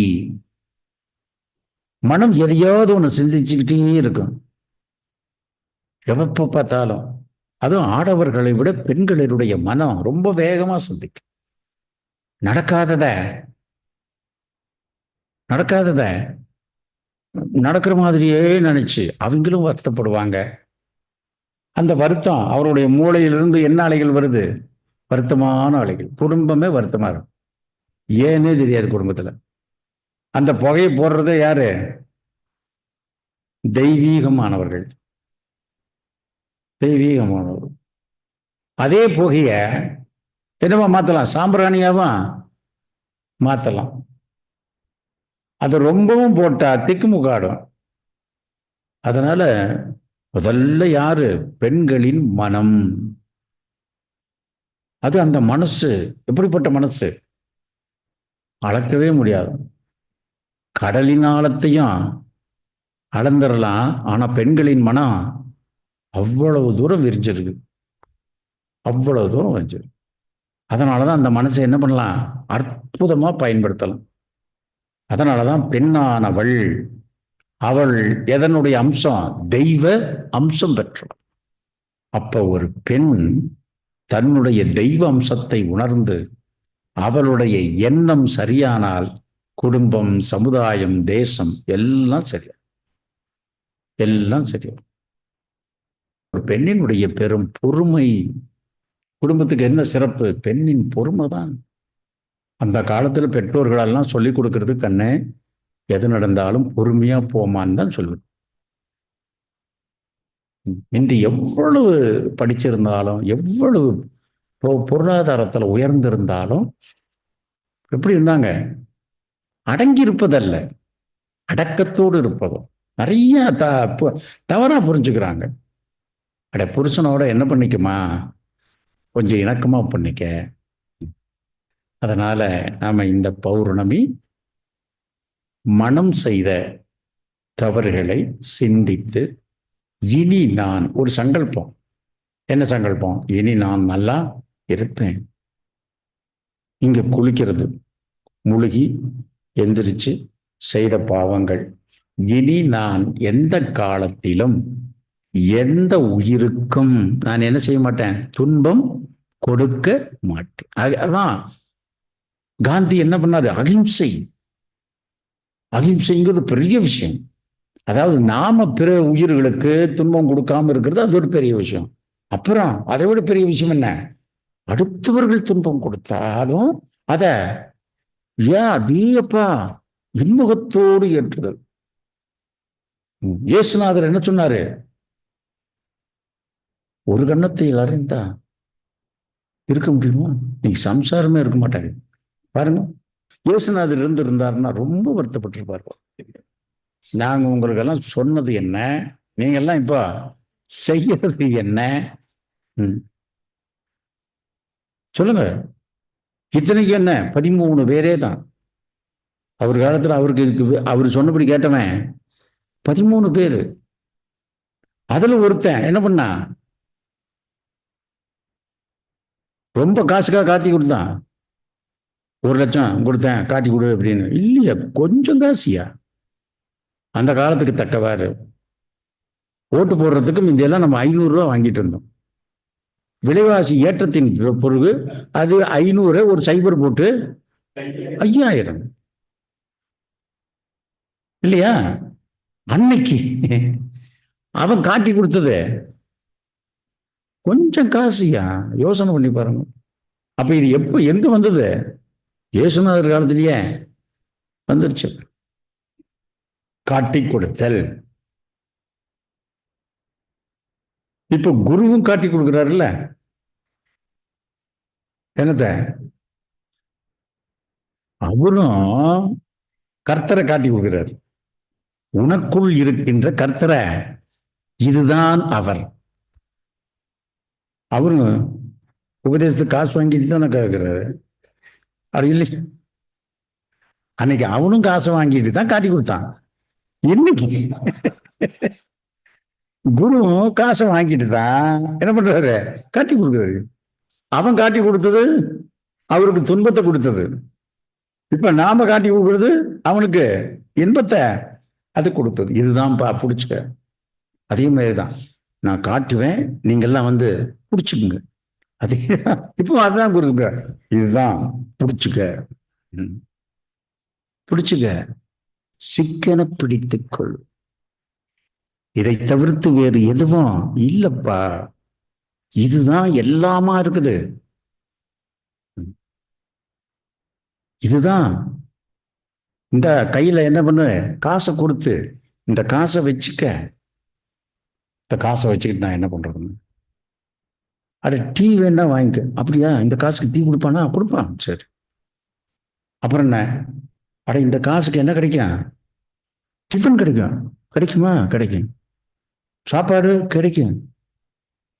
புஸ்தகம் ஏதாவது வேணுமா? இந்த காசுக்கு புஸ்தகம் வாங்கலாம்.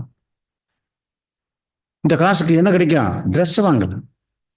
இந்த காசுக்கு என்ன கிடைக்கும்? வீடு வாங்கலாம். இந்த காசுக்கு என்ன கிடைக்கும்? வாகனம் வாங்கலாம். இந்த காசை வச்சு என்ன பண்றது? அற்புதமான அழகான பெண்ணை திருமணம் பண்ணலாம். சொல்லுங்க. அப்ப இந்த காசு எப்படி? இந்த காசு அவ்வளவு வேல்யூ. அது நமக்கு கைப்பொருள் அப்படிங்கிறோம். அதை விட எல்லாவற்றையும் வாங்கலாம். இந்த காசு எது வரைக்கும் போகுங்கிறான்? பாதாளம் வரைக்கும் தான் போகும். ஆனா இந்த மெய்ப்பொருள் 7 புவனங்களுக்கும் போகும். அப்ப கைப்பொருளை விட இந்த மெய்ப்பொருள் எவ்வளவு சிறப்பானது. ஆனா இந்த மெய்ப்பொருளை, கைப்பொருள் எந்த கடைக்கு போனாலும் மாத்திக்கலாம். ஆனா இந்த மெய்ப்பொருளை எந்த கடையில போய் மாத்துறது தெரியல. எங்க வேணாலும் மாத்தலாம். எங்க வேணாலும் மாத்தலாம். ஏன்னா மெய்ப்பொருள் தான் எல்லாத்துக்கும் வேணும். அப்ப வேண்டிய அந்த மெய்ப்பொருள் நமக்கு கிடைத்து விட்டால் இந்த உலகத்தில் எதையும் சாதிக்கலாம். என்ன வேணும்? என்ன வேணும்? காஃபி வேணும். நினை, மெய்ப்பொருளை நினை. எனக்கு இன்னைக்கு நல்ல காஃபி வேணும், கிடைக்கும். சாதாரணமா கதையை சொல்லுவோம்ல. ஒரு காமதேனுவினிடம் அருகில் சென்று காமதேனுவிடம் கேட்டதையெல்லாம் கொடுக்குமா? கேட்டதையெல்லாம் கொடுக்கும். ஒரு கற்பக விருட்சம் மரத்தடியில் நின்று கொண்டு நினைத்ததெல்லாம் நடக்குமா? பாருங்க. அப்ப இந்த மெய்ப்பொருள் காமதேனுவாகவும் இருக்கிறது. எங்க? இங்க. கற்பக விருட்சமாகவும் இருக்கிறது உச்சியில. அப்ப எங்க வேணும்? அந்த புருவ மையத்தில் வைத்து என்ன வேண்டுமோ அதை கேள். கேட்டால் கிடைக்கும். நான் கேட்டு கேட்டு பார்த்துட்டேங்க, கிடைக்கல. அப்பனா என்ன அர்த்தம்? அட, காமதேனு கிட்ட போய் கேட்ட, ஆனா காமதேனு காதுல அது விழல. அப்ப என்ன பண்ண? இன்னும் கொஞ்சம் பக்கத்துல போய் கேளு, இன்னும் கொஞ்சம் சத்தமா கேளு. அப்ப நீ கேட்டது இன்னும் உள்ள போகல. அந்த வைப்ரேஷன் என்ன ஆகல? இல்ல. அந்த வைப்ரேஷன் தான் என்னவா மாறுது? ஒரு அலையா மாறுது. அப்ப நீ என்ன பண்ணு, அந்த அலைகளை நிரப்பு. என்ன வேணும்? எனக்கு செல்வம் வேணும். கிடைக்குமா? கொஸ்டின் போடாத, நின்று போயிரு. சந்தேகப்பட்டேனா அவன் நின்று போயிரு. யோசனை பண்ணி பாருங்க. உங்க அப்பா கிட்ட ஒரு பேனா கேட்குறீங்க, ஏப்பா வாங்கி கொடுத்துருவியா அப்படின்னு கேட்டு பாருங்க. சந்தேகமே இருக்கக்கூடாது.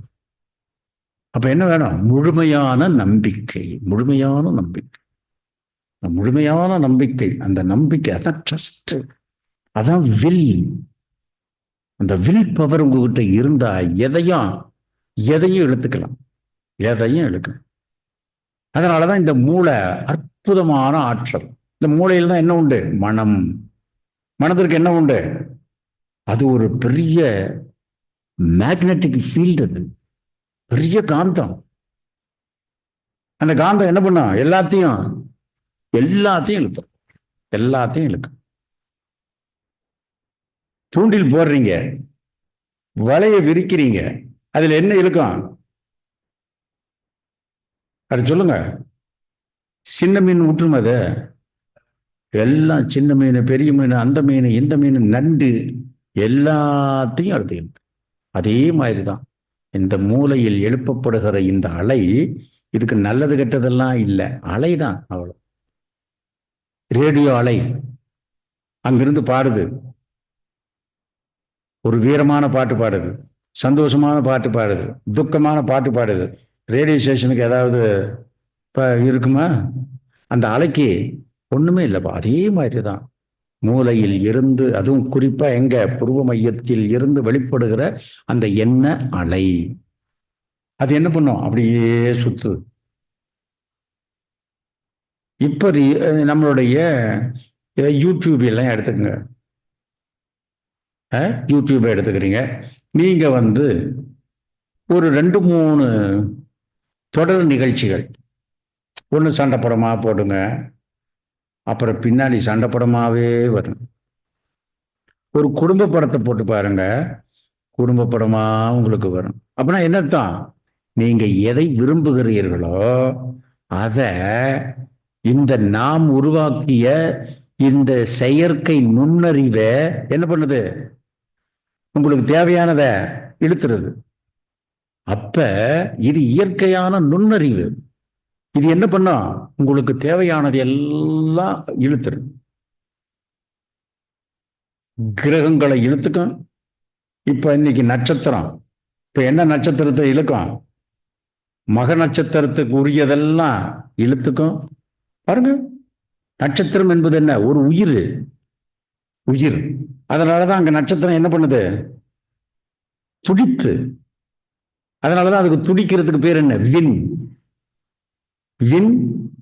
மீன்.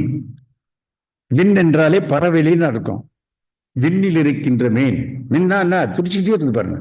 கிரகங்களுக்கு அந்த துடிப்பு இருக்காது, நட்சத்திரம்னா துடிக்கும். அப்ப அதுக்கு என்ன உண்டு? உயிர் துடிப்பு. அதுக்கும் நம்முடைய உயிருக்கும் என்ன உண்டு? தொடர்பு உண்டு. அதனாலதான் நம்ம இந்த சனாதன தர்மத்துல கோயிலுக்கெல்லாம் போய் ஒரு பிறந்த நாளுக்கு போனீங்கன்னா அந்த அர்ச்சகர் என்ன கேட்பாரு? முதல்ல உண்டு நட்சத்திரம் பாருங்க. அப்ப நம்முடைய உயிருக்கும் இந்த நட்சத்திரத்திற்கும் என்ன உண்டு? தொடர்பு இருக்கிறது. அப்ப அவர் என்ன பண்றாரு? அந்த நட்சத்திரத்தினுடைய அலைகளை நம் உயிரோட இணைக்க வைக்கிறார். அப்ப நமக்கு என்ன கிடைக்குது? அந்த பிறந்த நாள்ல என்ன முக்கியமா எதுக்கு கோயிலுக்கு போவோம்? எதுக்கு? நீண்ட ஆயுள், நீல ஆயுளை பெற. நீல ஆயுளை கொடுக்கறதே அது அந்த நட்சத்திரம் தான். அப்ப அந்த நட்சத்திரத்தோட நாம தொடர்பு கொண்டால் நீண்ட ஆயுளோடு இந்த உயிர் நல்ல நிலையில இருக்கும். இன்னும் சொல்ல போனா அறிவு ரொம்ப பிரகாசமாக இருக்கும். அதனாலதான் அந்த நட்சத்திரத்தோடு நம்மளுடைய தொடர்பு. அப்புறம் எதோட தொடர்பு? கிரகங்களோடு தொடர்பு. கிரகத்திற்கும் நம்முடைய மனோகாரகம் மனசுக்கும் நெருங்கிய தொடர்பு இருக்கிறது.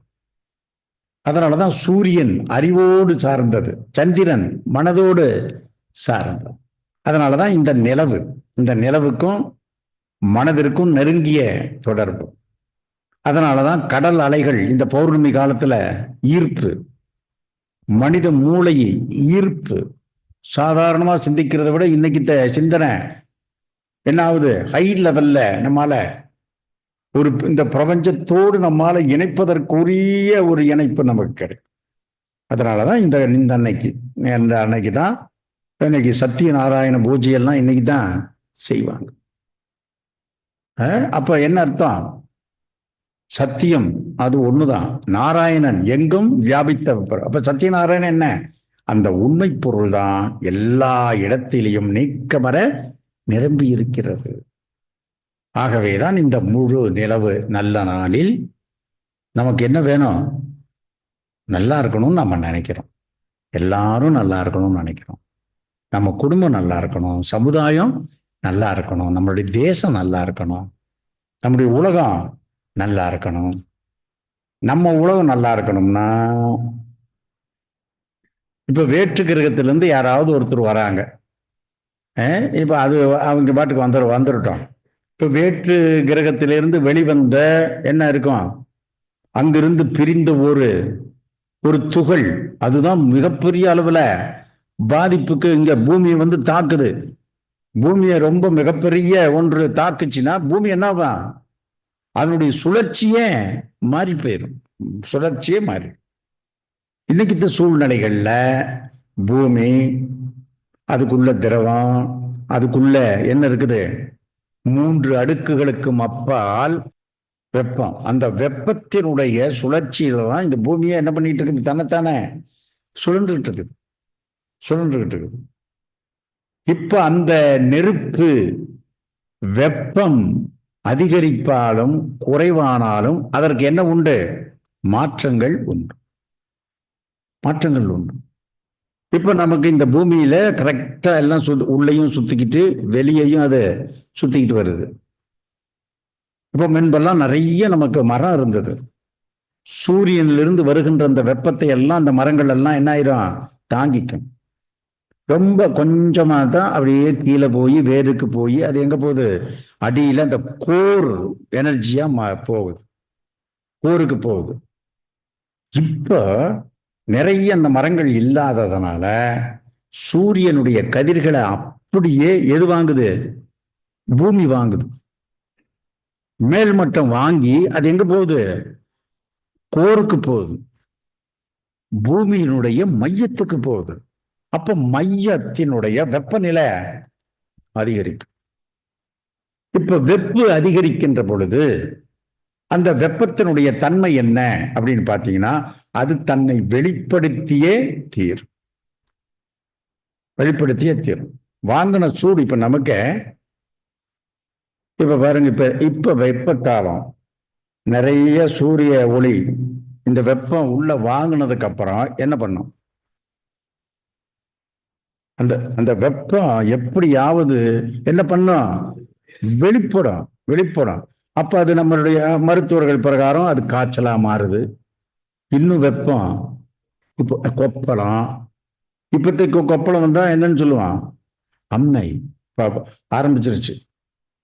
அம்மை வருவதற்கு 2-3 இதுல அப்படியே இருக்குது. எங்கேயாவது ஒரு இடத்துல வந்தாலும், ஊர்ல ஒருத்தருக்கு கொரோனா வந்தால என்னாச்சு? நம்ம எவ்வளவு பாதுகாப்பா இருக்கிறோம்பா சொல்லுங்க பார்க்கலாம். அந்த வீட்டையே வீட்டில இருந்து யாரையும் வெளிவரக்கூடாதும்பா, வெளியிருந்து யாரையும். ஆமா, அந்த காலத்துல அப்படித்தானே பண்ணணும். ஒரு வீட்டுல அம்மை வந்துருச்சுன்னா யாரும் அந்த வீட்டுக்கு போக மாட்டான். அந்த வீட்டுல இருக்கிறவங்களும் எந்த விசேஷத்துக்கும் போக மாட்டாங்க. பாருங்க. அப்ப இந்த பூமியினுடைய கோர் அது இப்ப அப்படியே என்னாவது? அந்த கோர் வெளியே வருகின்ற போது இப்போ நீருக்கு கடல், நம்முடைய பூமியில கடல் மட்டம்தான் அதிகமா இருக்குது. அப்ப கடலுக்கு அடியில் இருந்து இன்று அந்த சூடு வெளியே வருகின்ற போது எரிமலையாக, கடலுக்கு அடியில எரிமலையா வெடிக்கும். அப்பொழுது அந்த எரிமலைகள் வெடிக்கின்ற பொழுது அதிலிருந்து வருகின்ற அழுத்தம் அது என்னவா மாறுது? அதுதான் சுனாமி. இப்ப அதுதான் கொஞ்சம் அப்படி உள்ள இழுக்கும். உள்ள இழுக்கிறப்பதான் இந்த கடற்கரை ஓரத்துல எல்லாம் அப்படியே தண்ணி அப்படியே உள்ள போகும். அதுக்கப்புறம் குப்புன்னு வெளியே வரும். அப்போ கடல்கள்ல சூறாவளி, கடல்ல சுனாமியாக மாறும், பூமியில பூகம்பமாக மாறும், எரிமலை வெடிக்கும். அதனாலதான் நிறைய இப்பெல்லாம் இயற்கையின் சீற்றங்கள். அப்ப இதுக்கு ஒரே ஒரு வழி என்ன?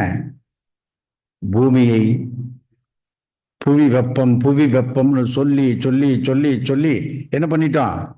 வெப்பத்தை தான் கைப்பிட்டோம். உடம்பு சரியில்லாம உடம்பு சரியில்லைங்களா, உடம்பு சரியில்லைங்களா, இப்படியே சொல்லி சொல்லி சொல்லி சொல்லி என்ன பண்ணிட்டோம்? எந்திரிக்கிறவர் மறுபடியும் படுக்க வச்சிடும். நல்லா உடம்பு சரியில்லாம போனார், ஒரு வாரம், நாளைக்கு டிஸ்சார்ஜ், இன்னைக்கு 10 பேர் போய் பார்க்க வருது. அப்புறம் உடம்பு சரியில்லைங்களா, அட ஒரு வாரமா காய்ச்சலா, ஆமாங்க, நாளைக்கு டிஸ்சார்ஜ் பண்ண போறோம். அப்படியா, ஒரு வாரமா அப்படி இருந்தீங்களா, ஒரு வாரமா காய்ச்சலா, ஒரு வாரமா காய்ச்சலா, நாளைக்கு டிஸ்சார்ஜ் பண்றதுக்கு டாக்டர் வர்றாரு. டெம்பரேச்சர் குறையிலிங்க, நேத்தெல்லாம் நல்லா தான் இருந்தது. இந்த வர்றவங்க எல்லாம் என்ன பண்ணி விட்டாங்கப்பா? டெம்பரேச்சரை ஏற்றி விட்டாங்கய்யா. எப்படி? சொல்லி சொல்லியே சொல்லி சொல்லியே. அதே மாதிரி எலும்பு முறிஞ்சவங்களுக்கு அதான் என்ன சொல்றேன், முறிஞ்சு போச்சா முறிஞ்சு போச்சான்னு அப்பதான் கூடிட்டு வரும். எப்படி முறிஞ்சது எப்படி முறிஞ்சதுன்னு கேட்டா அவன் அதையே நினைச்சுக்கிட்டு இப்படி முறிஞ்சது இப்படி முறிஞ்சதுங்கிற அவனுடைய எண்ணத்தின் வேகம் கூடி வந்தது, மறுபடியும் ஒட்டுட்டு போயிடுது. டாக்டர் நேத்தெல்லாம் பார்த்துட்டு ரொம்ப நல்லா இருக்கு, நாளைக்கு உங்களை டிஸ்சார்ஜ் பண்றோன்னு வந்தா அதுக்குள்ள என்ன பண்ணீங்க? நீங்களே இறங்கிட்டீங்களா? பாருங்க, அதே தான் எண்ணம்தான், எண்ணம்தான். அப்ப நீ என்ன எண்ணம்தான் எல்லாத்தையும் இழுக்குது. ஃபர்ஸ்ட் என்ன பிரபஞ்சத்தினுடைய மையம்தான் அந்த எண்ணம். அது நினைச்சது இந்த பிரபஞ்சத்தை உருவாக்குச்சு. அதே சக்தி தான் நமக்குள்ளயும், அதே தான் உள்ள இருந்து அது இயக்குது. அது என்ன நினைக்குதோ அதுதான். அதனாலதான் என்ன சித்தம், சித்தம். அந்த சித்தத்துல தான் யார் இருக்கா? சித்தமெல்லாம் சிவம். அப்ப அதான் அவன் சித்தம். எனக்குள்ள யார் இருக்கா? சிவன். அவன் என்ன நினைக்கிறானோ அதுதாங்க. நான் எல்லாம் நினைச்சனாலாம் அதெல்லாம் அதுதான். அப்போ நமக்குள் இருக்கின்ற அந்த ஆன்மாதான் அனைத்தையும் இயக்குகிறார். அப்ப எப்படி இருக்கணும்? நான் செஞ்சேன், நான் தான், நானா? இல்லை. அற்புதமா சொன்னார் பிரகலாதன் கதை. அதுல பாருங்க, அப்பா அவர் எதை கடவுள்னு நினைக்கிறாரு? நான் கடவுள், நான் கடவுள். அழியும் இந்த தேகத்தை கடவுள் என்று அவங்க அப்பா நினைக்கிறார். எல்லாரும் என்னத்தான் கடவுளா வழிபடணும். நாராயணன் பெயரை சொல்லக்கூடாது, என் பெயரை தான் சொல்லணும். பக்த பிரகலாதன் அவன் ஆத்மஸ்வரூபம். அதனாலதான் அவனை மலை மேல இருந்து உருட்டினாலும், தண்ணிக்குள்ள கடலுக்கு அடியில கொண்டு போய் விட்டாலும், நெருப்புல வச்சாலும், பஞ்சபூதங்களால் ஆன்மாவை பாருங்க எவ்வளவு பெரிய விஷயத்த ஒரு சாதாரண கதையா நாமளும் இப்ப கதையை கேட்டுக்கிட்டே அப்படியே போயிடும். எவ்வளவு பெரிய தத்துவம் பாருங்க. அப்ப உள்ளிருப்பதை இந்த உடம்பு எரிக்கலாம், ஆனா உள்ள இருக்கிற ஆத்மாவை ஒருபோதும் எரிக்க முடியாது. இது மாறும், அது ஒருபோதும் மாறாதது, நிலையானது. ஆகவேதான் இந்த பௌர்ணமி மாசி மாதம், இந்த பௌர்ணமியில் எல்லோரும் நலம் பெற, எல்லோரும் என்னைக்காவது ஒரு நாளைக்கு என்ன பண்ணிக்கிட்டே இருக்கணும். அதனாலதான் பாருங்க, எல்லா மதங்களை உருவாக்கியவர்களும் என்ன பண்ணாங்க? வாரத்துக்கு ஒரு நாள், ஞாயிற்றுக்கிழமை இந்த ஒரு வாரம் என்ன பண்ணணுங்கிறது சொல்லிட்டு பாவ மன்னிப்பு. மன்னிப்பு எதுக்குப்பா? மன்னிப்பு தானே எதுக்கு? இப்போ வீட்லேயே எதையாவது ஒன்று பண்ணிட்டோம், அம்மாவோ அப்பாவோ கேட்குறாங்க, அடி பின்னி எடுக்கிறாங்க. என்ன கேட்பான்? மன்னிச்சிடுங்க அப்படின்னு என்ன? மன்னிச்சிடுங்க, இனிமேல் இனிமே அதான் ரொம்ப முக்கியம்.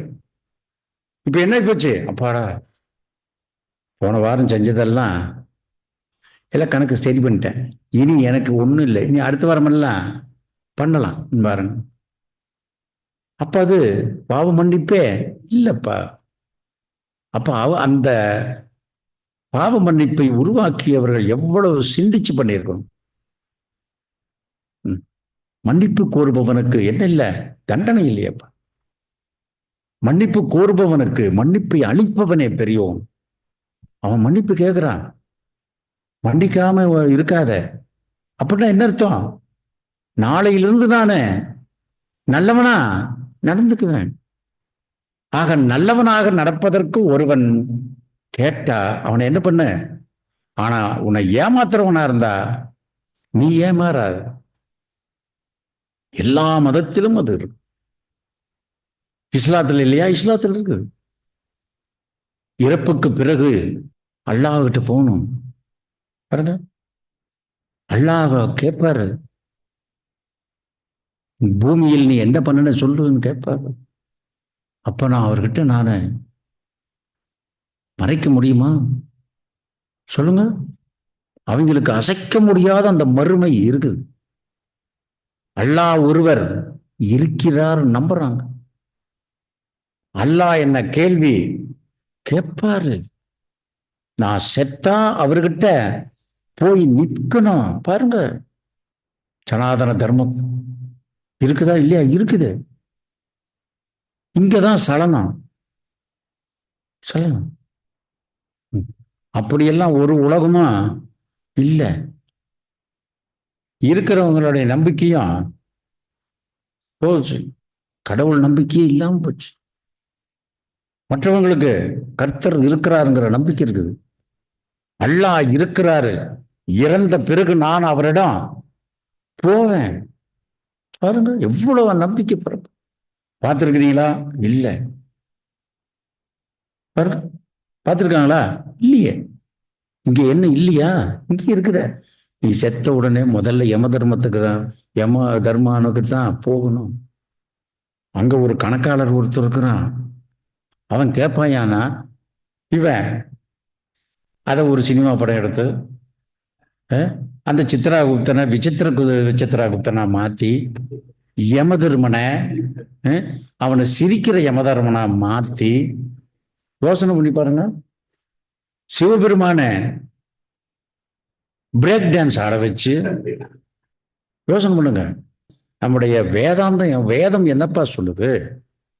அவர் குணங்களுக்கெல்லாம் அப்பாற்பட்டவர் எல்லாம் சொல்றோம். ஆனா கதைங்கிற ஒரு பக்தியை கொடுக்கணுங்கிறதுக்காக ஒரு கதையை சொல்லி அதை என்னவா மாத்திட்டோம், தவறா கொண்டு போயிட்டோமே. இந்த பிரபஞ்சத்தை எல்லாம் இயக்குவதற்கு ஒரு சக்தி இருக்கிறது. அந்த சக்திக்கு பேர் தான் அல்லாஹ் அப்படிங்கிறது. நாமளும் சொல்றோமே, இந்த பிரபஞ்சத்தை எல்லாம் இயக்குகின்ற ஒரு, அதுக்கு பேர் என்ன? பிரம்ம சக்தி. அவங்க என்னைக்குமே அல்லாவை காற்றுன்னு கேட்டதில்லை, நம்பிக்கை வச்சாங்கப்பா. இவன் தான் எங்க அந்த சிவபெருமான் இருந்த கூப்பிடு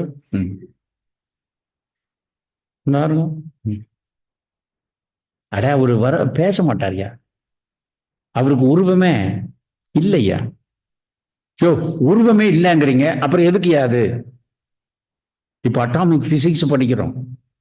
அட்டாமிக் பிசிக்ஸ கண்ணால பார்க்க முடியாது. ஆனா அணு இருக்குதா இல்லையா? அப்ப அது இருக்கிறத காட்டுறதுக்கு ஒரு அடையாளம், இப்படி இப்படின்னு போட்டு இப்படி இப்படின்னு போட்டு நம்புறோமா இல்லையா? ஒரு அடையாளத்தை போட்டா அப்படியே இருக்குதானு. அதே மாதிரி ஆகாய விமானம் சென்னையிலிருந்து டோக்கியோ போகுது, ஒரு ரூட் போட்டிருப்பான். அது என்ன ரூட் மாதிரியே போகுது? யோசனை பண்ணி பாருங்க. அது அப்படியே போதா? ரூட்டே இல்லையேப்பா. ரூட்டே இல்லையே. அப்ப அதே போல கடவுள், அதனாலதான் அது காட்சி பொருள் அல்ல. ஆனா அது என்ன, உருவமாகவும் இருக்கிறது. 3 நிலைகளில் அது இருக்கிறது. இந்த உடலாகவும் இருக்கிறது, மனசாகவும் இருக்கிறது, அறிவாகவும் இருக்கிறது. பாருங்க, உனக்கு எது வேணும் சொல்லு. முதல்ல புற வழிபாடு, முதல்ல அதை செய். முதல்ல என்ன வேணும்? பக்தி, அன்பு. இப்ப சாப்பிட்றதுக்கு என்ன வேணும்பா? பிரியம் வேணும். எதுக்கு என்ன வேணும்? பிரியம். இப்ப தியானத்துக்கும் பிரியம். அட இந்த ட்ரெஸ் போடுறதுக்கும் பிரியம் வேணும்பா. எல்லாத்துக்கும் பிரியம். அதே போலதான் கடவுள் மேல பிரியம்.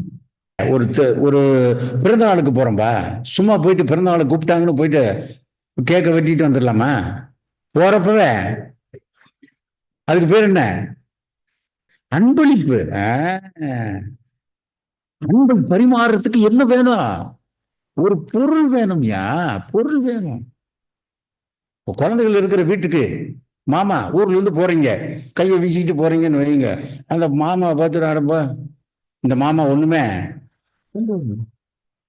ஏதாவது கொடுத்துப்பாரு மாமா அப்படி.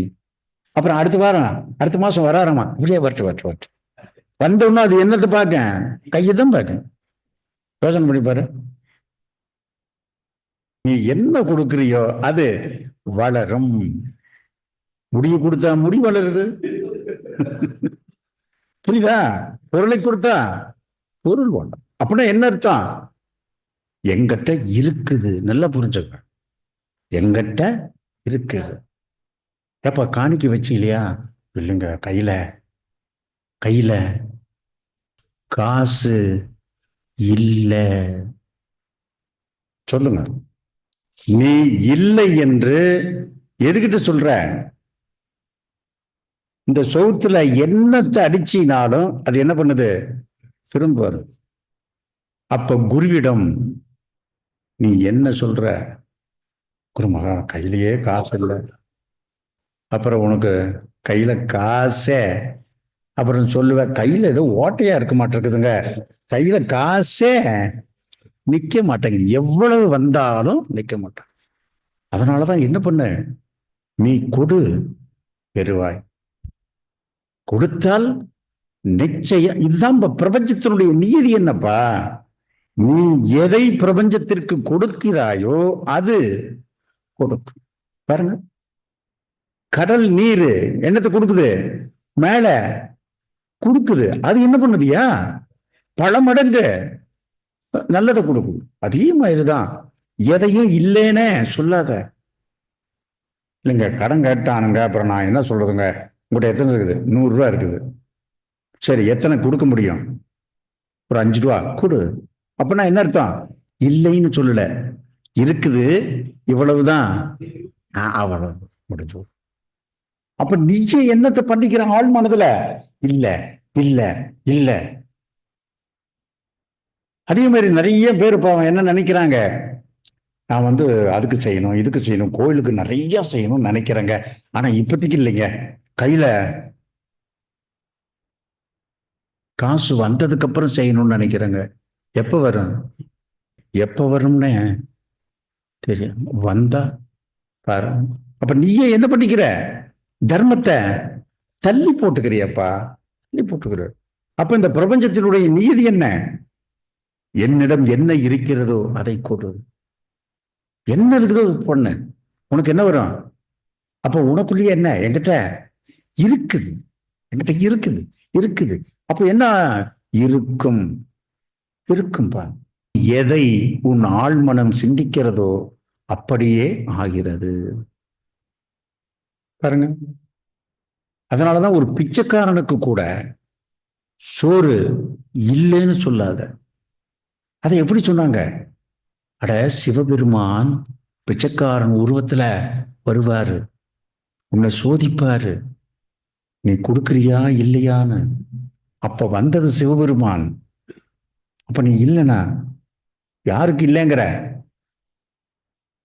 சிவபெருமானுக்கு இல்லைங்கிற. அப்ப உனக்கு, நீ எதை இல்லை என்று சொல்லுகிறாயோ அது உனக்கு இல்லாமலே போய்விடும். பாருங்க, அதனாலதான் சாதாரணமா சொன்னாங்க, பொய் சொல்லுகின்ற வாய்க்கு யோசனை பாருங்க. அப்ப இல்லையா? இருக்குது. பொய் சொல்லிட்ட, அதனால உனக்கு அன்னைக்கு இந்த பிச்சைக்காரனுக்கு நான் அப்படி சொல்லிட்டேனுங்க, நான் ஒரு வாரம் சோறு இல்லாம தவிச்சேங்க அப்படின்னு சொல்லுவாங்க. அதனாலதான் முற்பகல் செய்யும் பிற்பகல். இப்பெல்லாம் உடனுக்குடன் வந்துடுது. அதனால என்ன முடியுமோ நாம சமுதாயத்திற்கு செய்வோம். அதனாலதான் என்ன சொல்றேன், நீ விதைப்பா. நீ ஒரு விதையை விதைக்கிற, அது என்னத்தை கொடுக்குது? பல விதைகளை கொடுக்குது.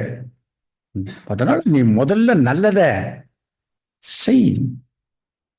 நல்லதை செய்யணும்னு நினைக்கிறேன், 1 ரூபா கொடு, அப்புறம் நல்லா வந்தா 5 ரூபா போடு, அப்புறம் நல்லா வந்தா 10 ரூபா போடு.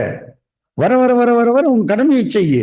நான் எப்ப கோடி ரூபாய் சேர்த்துறனோ அப்பதான் அப்படின்னு நினைக்காத. என்ன வருகிறதோ அதை செய்து விடு. அதனாலதான் இந்த உயிர் இந்த உடலில் இருக்கின்ற பொழுதே நல்லது செஞ்சிடலாம். போனதுக்கு அப்புறம் இந்த உடம்பு இல்லைன்னா ஒன்றும் செய்ய முடியாதுப்பா. ஒன்றும் செய்ய முடியாது. பார்க்க முடியாது, கேட்க முடியாது, இல்லையா? பேச முடியாது, என்ன பண்ண முடியாது? தொடவே முடியாது, தொடவே முடியாது. அப்ப இந்த உடம்பு எடுத்ததனுடைய பலன் என்ன? நான் எதற்கு இந்த உடலை எடுத்தேன் அப்படின்னு கொஞ்சம் சிந்திக்கிறப்ப, ஓ, நான் இதற்காகத்தான் இந்த உடலை எடுத்தேன். அப்புறம் இந்த உடம்பை விடுறதுக்குள்ள நான் வந்த வேலைய செஞ்சிருவேன். அப்ப என்ன நிறைவு? என்ன நிறைவு? மன நிறைவு. மன நிறைவு, மைண்ட்ஃபுல்னஸ். மைண்ட் அப்படியே ஃபுல்லா. அப்ப எப்படி இருக்கேன்? ரொம்ப சந்தோஷமா இருக்கு, ரொம்ப சந்தோஷமா இருக்கு. அதனாலதான் என்ன சொல்றோம், எப்பொழுதும் நீ உன் இயல்பில் இரு. பொறாமைப்படுவதோ கோபப்படுவதோ உன்னுடைய இயல்பு அல்ல. அப்ப உன்னுடைய இயல்பு என்ன? யதார்த்தமானது, அது சந்தோஷமானது. அப்போ உன்னுடைய இயல்பே சந்தோஷம். இப்ப அந்த சந்தோஷத்தை நினைச்சுக்கிட்டே இரு. என்ன வந்துகிட்டே இருக்கும்? சந்தோஷம் வந்து கொண்டே இருக்கு. உன் இயல்பை நீ மறந்தாய். அதனாலதான் இவ்வளவு கஷ்டம். அதனாலதான் மறக்காதே, உனது இயல்பை மறக்காதே. உனது இயல்பு என்ன? தெய்வீக இயல்பு, தெய்வீக இயல்பு. அப்போ உன்னுடைய இயல்பில் என்ன நிலை வந்தாலும் அதுக்கு தான் நமக்கெல்லாம் என்ன கதை? ஹரிச்சந்திரன் இல்லைங்களா? ஹரிச்சந்திரனுடைய கதையெல்லாம் எதுக்கு சொன்னாங்கப்பா? பாருங்க, சக்கரவர்த்தியா இருந்தவன் கடைசியா என்ன? வெட்டியான் வேலை. அப்பவும் அவரு அந்த இயல்பு நிலையிலிருந்து மாறலையப்பா. அவருடைய வாழ்க்கை ஒரு மகாத்மா காந்திக்கு ஒரு பெரிய மாற்றத்தை கொடுத்துச்சு. மகாத்மா காந்தியினுடைய வாழ்க்கை பல மக்களுக்கு ஒரு விழிப்புணர்வு கொடுத்துச்சு. அடிக்கடி புருவ மையத்தில் நான் நானாக இருக்கிறேனா? அவ்வளவுதான். நான் என் இயல்பில் இருக்கிறேனா? அப்ப அடிக்கடி நாம பார்த்துக்கிட்டே இருந்தா செக்அப் பண்ணிக்கிட்டே இருக்கிறோம். யார? அடுத்தவர்கள் இல்லை, நம்மை நாமே. அதான் என்ன சோதனை? தற்சோதனை, சுய சோதனை, செல்ஃப் அனாலிசிஸ். நான் கரெக்டா இருக்கேனா? ரைட். புறத்தோற்றத்தை பார்ப்பதற்கு கண்ணாடி, அகத்தோற்றத்தை பார்ப்பதற்கு இந்த கண்ணாடி, மனக்கண்ணாடி. அடிக்கடி நாம் அப்படியே பார்க்கிறோம். எப்படி இருப்போம்? நல்லா இருக்கும். நான் பேசுறது சரி, நினைக்கிறது சரி, செய்யறது சரி, முடிஞ்சு போச்சு. சரியானதையே தேர்ந்தெடுப்போம். அதனாலதான் நாம எப்பொழுதுமே நாமளா அடிக்கடி அடிக்கடி அடிக்கடி என்ன பண்ணிக்கிட்டே இருந்தா போதும். இந்த புருவ மத்தியில அப்படியே தொட்டுக்கிட்டே நான் கரெக்டா இருக்கனா? ரைட், செக்அப் பண்ணிங்க, முடிஞ்சு போச்சு. முன்பெல்லாம் லாரியில எழுதியிருப்பான், என்னை தினமும் கவனி, இல்லைன்னா பாதி வெளியில நின்று போயிரு. அதனாலதான் உங்களை தினமும் கவனிச்சுக்கிட்டா போதும். எத்தனை நிமிஷம்? ஒரு 5 நிமிஷம். நான் நானாக இருக்கிறேன், ரைட், இருக்கிறேன், ரொம்ப சந்தோஷம். அப்புறம் நம்ம வேலையை பார்த்துக்கிட்டே இருப்போம். எந்த செயலை செய்தாலும் அந்த செயலோடு உன் மனதையும் என்ன பண்ணிருக்கணும்? சேர்த்தணும். மனசு எங்கேயோ இருக்குது, செயல் எப்படி இருக்குதுன்னா அந்த செயலை சரியா இருக்காது. அதனாலதான் என்ன நினைக்கிறியோ, என்ன பேசுறியோ, என்ன செய்ய, பல்லு வளர்க்குறியா, எங்கேயோ பார்த்துட்டு பல்லு வளர்க்காத. என்ன பண்ண, அப்படியே கான்சியஸா பல்லு வளர்க்கு. சாப்பிட்றது எங்கேயோ பார்த்துட்டு சாப்பிட்றது போறையே. அந்த வீட்டில் என்ன சொல்லுவாங்க, முதல்ல சாப்பிட்றப்ப ஒழுங்கா சாப்பிடு, சாப்பிட்றப்ப படிக்கக்கூடாதும்பாங்க, சாப்பிட்றப்ப செல்போன் எல்லாம் எடுக்காத அப்படின்னு அப்பா சொல்லிட்டே அப்புறங்க சொல்லுங்க. இப்பதான் அது குழந்தைய கொஞ்சம் சாப்பிட்றப்ப செல்போனை பார்த்துக்கிட்டு பேசிக்கிட்டே இருக்குதுங்களா, அதுதான் இவர் என்ன பண்ணிட்டு இருக்காரு. ஆனா அது பார்க்குது இல்ல, அது அறிவு அப்படியே பார்க்குது. அப்புறம் அது திருப்பி கேட்கு, அப்ப நாம் எப்படியோ குழந்தைகள் அப்படி. அதனால நாம நம்முடைய குழந்தைகளுக்கு முன்னுதாரணமானவர்கள். பெற்றோர்கள் சரியாக இருந்தா குழந்தைகளும் சரியா இருக்கும். அப்ப யார் காரணம் இந்த சமுதாயத்திற்கு? பெற்றோர்கள் தான்ப்பா. அதனால குழந்தைகளை நாம ஒருபோதும் குறைய பார்க்க வேண்டாம், பார்க்கவே. இத பழைய திரைப்படங்கள் எல்லாம் நிறைய காட்டியிருப்பாங்கப்பா. தங்கவேல் படத்துல காட்டுவாங்க, அந்த குழந்தைகள் எல்லாம் அம்மா அப்பா விளையாடிக்கிட்டு கசகசன்னு இருக்கு. அப்ப அவர் மனைவியை கூப்பிட்டு பேசுவாங்க, பாரு நீ பண்றதுனால இந்த குழந்தைய பார்த்துட்டு என்னென்ன வேலையெல்லாம் பண்ணுதுன்னு பாருங்க. அதனாலதான் அந்த காலத்துல என்ன செய்வாங்க, குழந்தைகளுக்கு முன்னாடி பெற்றோர்கள் என்ன பண்ணிக்காதீங்க, பேசிக்காதீங்க.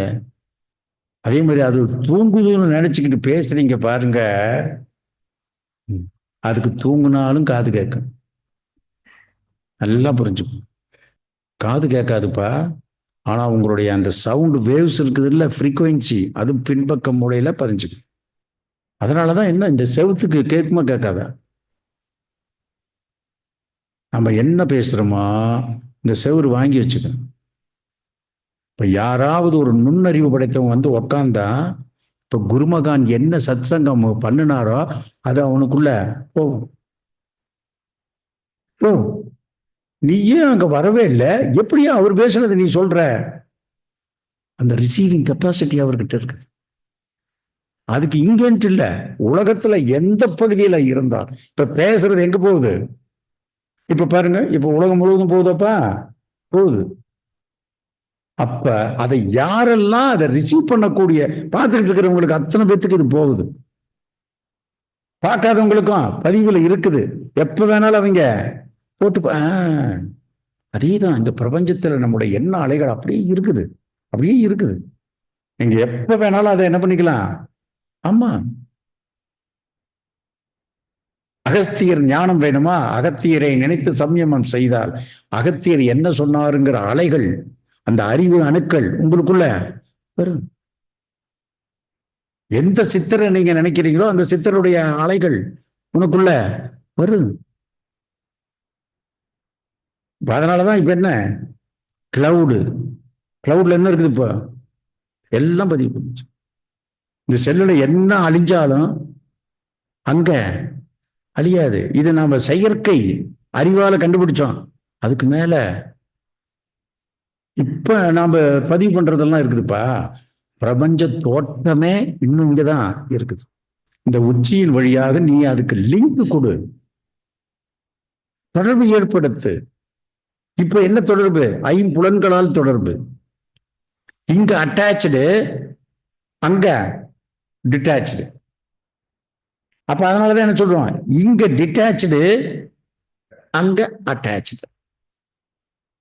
அப்ப நடுவுல இதுதான், கீழே இறங்கினா 5 சென்சஸ் அட்டாச்சு, இதை விட்டு மேல போனீங்கன்னா பரத்தோட அட்டாச்சு. இது போகம், அது யோகம். இது ஐம்புலன் வசம், அது பரவசம். பரவசம் சொல்லுவோம்ல, ரொம்ப பரவச நிலை. என்ன, அந்த அருவியில போய் குளிச்சம் பாருங்க, அது அவனுக்கு பரவசம். ஆனா உண்மையான பரவசம் உள்ள இருக்கு, உச்சி தான் உனக்கு அந்த பரவசம். அந்த பரவசத்துக்கு போயிட்டா இந்த புலன் வழியில என்ன பண்ணிக்கலாம், சீரா இருக்கலாம். இல்லைன்னா இது நம்மளை இழுத்துட்டு போயிடும். சென்சரி பர்செப்ஷன்ஸ், அது எக்ஸ்ட்ரா சென்சரி பர்செப்ஷன்ஸ் எல்லாம் நமக்குள்ள இருக்கு. அதனால ரொம்ப சந்தோஷம். இன்று நல்ல நாள். எல்லாம் வல்ல பரிபூரணத்தில் இருக்கின்ற பரம்பொருள் பரஞ்சோதியின் பேரர்களால் அப்படியே ஒரு நிமிடம் அப்படியே அமைதி காப்போம். இதை பண்ணிடுங்கம்மா. கரங்கள் கோர்த்த நிலை, இடுப்பு முதுகு கழுத்து தலைப்பகுதிகளை சற்று நேர்கோட்டில் வைத்துக் கொள்ளவும். உடலை இயல்பாக வைத்துக்கொண்டு கண்கள் கீழ் நோக்கிய நிலை, எங்கும் நிறைந்த அந்த பரம்பொருளாகிய மெய்ப்பொருளை தன்னிலே உணர்தல், தன்னுடைய புருவ மையத்தில் அந்த சக்தியை உணர்தல், பிண்டம் என்ற குண்டலினி சக்தியை நாம் இப்பொழுது இயற்றப்படுகிற தியானம் குண்டலினி தியானம், பிரபஞ்ச தியானம், இயற்கை தியானம். ஆக இயற்கையாய் உள்ள அந்த சக்தியைத்தான் நாம் புருவ மையத்தில் உணர்வாக உணர்கிறோம். அந்த உணர்வை புருவ மையத்திலே நினைத்தல், அந்த புருவ மையத்திலே உணர்வோடு நிலைத்தல், அந்த புருவ மையத்தோடு அந்த உணர்வோடு இணைத்தல். உடல் நலம் பெறுகிறது, மனம் வளம் பெறுகிறது, அறிவு மெய் ஞானம் பெறுகிறது. எதை அறிய வேண்டுமோ அதை அறிகிறது, என் நிலையை அடைய வேண்டுமோ அது உச்சியிலே விளங்குகிறது.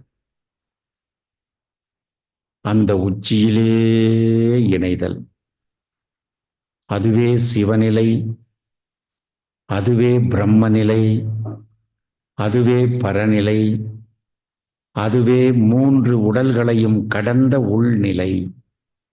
அந்த நிலைதான் உங்கள் யதார்த்த நிலை, அதுவே உங்களின் தன்னிலை. ஆக நீங்கள் தன்னிலையிலே இருப்பீர்கள். தன்னிலையில் இருந்து இந்த தரணியை காப்பீர்கள். தன்னிலையிலே இருத்தல், உச்சி மையத்தோடு இருத்தல். இந்த பிரபஞ்சத்தினுடைய நவக்கோள்களும் நட்சத்திர ஆற்றல்களும் அனைத்தும் அந்த உச்சியிலே ஈர்க்கப்படட்டும். உடலினுடைய ஒவ்வொரு உயிர் அணுவிலும் அந்த ஆற்றல், பிரபஞ்ச ஆற்றல் நிரம்பி உடல் பூரண ஆரோக்கியம் பெறுகிறது. மனம் அமைதி பெறுவதோடு மனவளம் பெறுகிறது. அறிவு ஞானம் பெறுகிறது. அறிவின் தெளிவால், மனதின் நிறைவால் நிறைந்த செல்வம் பெறுகிறது. அதனால் மகிழ்ச்சி பெறுகிறீர்கள். நான் நலம் பெற்றேன், நான் வளம் பெற்றேன், நான் ஞானம் பெற்றேன், நான் மகிழ்வு பெற்றேன், நான் நிறைவு பெற்றேன். நிறை வாழ்வு.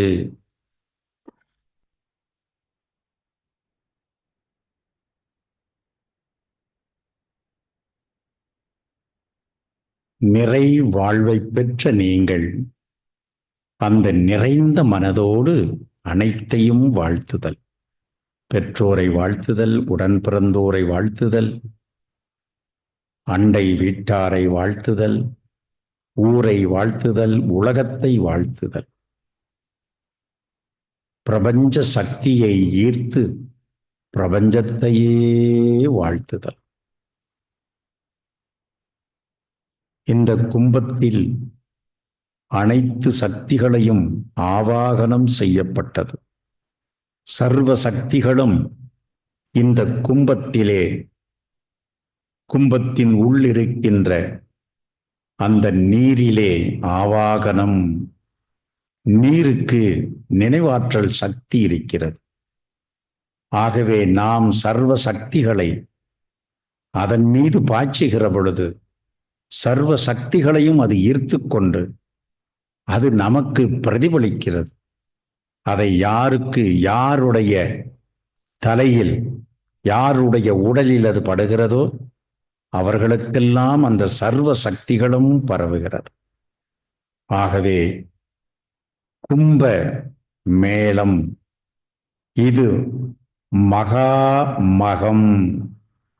ஆகவேதான் கும்பத்திலே இருக்கின்ற இந்த அற்புதமான தீர்த்தம் இது அற்புதமான தீர்த்தமாக மந்திர நீராக மாறுகிறது. சர்வ சக்தியை மந்திரமாக உச்சரிக்க உச்சரிக்க அந்த நீரிலே அந்த மின்காந்த அலைகள் பரவி அந்த நீர் மந்திர நீராக மாறுகிறது. அந்த நீரை பருகுகின்றவர்கள், நீரை தன் மீது தெளித்துக் கொள்பவர்கள் அனைவருக்கும் சர்வ சக்திகளும் நன்மையை அளிக்கிறது. கும்பமேளாவில் அந்த நீரை அந்த திரிவேணி சங்கமத்தில் மூழ்கியவர்கள் அனைவருக்கும் நலத்தையும் வளத்தையும் மகிழ்வையும் அளிக்கட்டும். இந்த மாசி மகத்திலே இந்த பௌர்ணமியிலே நீராடல், குறிப்பாக நன்னீராடல், கடல் நீராடல் என்ற இந்த நீராடல்களிலே உடலில் உள்ள அழுக்குகள் நீங்குகிறது, மன அழுக்கு நீங்குகிறது, உயிரில் ஏற்படுத்திய அழுக்குகளும் நீங்கி பிறவி எனும் கடலை கடக்கிறது. ஆக இந்த பிறவியிலேயே எல்லா பாவங்களும் நீங்கி புண்ணியத்தை பெறுவதோடு மீண்டும் பிறவியில்லாத நிலையை பெறுகிறீர்கள். உலக உயிர்கள் யாவும் இன்புற்று வாழட்டும். வையகம் சாந்தியும் சமாதானமும் சந்தோஷமும் அடையட்டும். உலகை வாழ்த்துவோம்.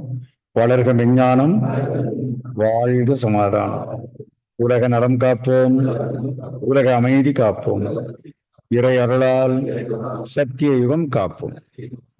அன்னை பூமி நீடோடி வாழ்க, பிரபஞ்சம் நீடோடி வாழ்க. சந்தோஷம் சந்தோஷம் சந்தோஷம். கரங்கள் இரண்டு முழங்கால் மீது வைத்து சர்க்குருவே சரணம் என்று குனிந்து மேல் நோக்கி வருதல். சப்தமின்றி கரங்களை 6 முறை தைத்தல். 1 2 3 4 5 6 கண்களில் ஊற்றுதல். மீண்டும் ஒரு முறை 1 2 3 4 5 6 கண்களில் ஊற்றி கரங்களை பார்த்தல். கரங்களை இந்த பிரபஞ்ச மையத்தோடு இணைத்து அந்த பிரபஞ்ச சக்தியை தன்னுள்ளே உச்சி என்ற பிரம்மரந்திரத்தின் வழியாக நிரப்பி நெற்றி, கண்டம், மார்பு, நாபி, அடிவயிறு மூலம் இடுப்பு, தொடைகள், முழங்கால், பாதங்கள், பின்பக்க மூளை, முன்பக்க மூளை, கண்கள், காதுகள், மூக்கு, கன்னம், வாய், தோள்பட்டை, முழங்கை, மணிக்கட்டு, கரங்கள் முழுவதும் பரவும் நலமான, வளமான, மகிழ்வான, செல்வச் செழிப்பான வாழ்வை பெற பரிபூர்ண நல்லாசி. இன்றைய நாளில் கலந்து கொண்ட அனைவருக்கும் பரிபூர்ண நல்லாசி. சந்தோஷம் சந்தோஷம் சந்தோஷம். இன்று ஆலயத்திற்கும் அறக்கட்டளைக்கும் நன்கொடை வழங்கியோர், குறிப்பாக இந்த பௌர்ணமி தினத்திலே அன்னதானம், மூத்தோர்களுக்கும் ஆதரவற்ற மூத்தோர்களுக்கும் இறை பிரசாதம் வழங்கிய அத்துணை அன்பர்கள், அவர்களுடைய குடும்பம், அவருடைய தொழில் நிறுவனம், உற்றார் உறவினர்கள், நண்பர்கள் அனைவரும் நீடூழி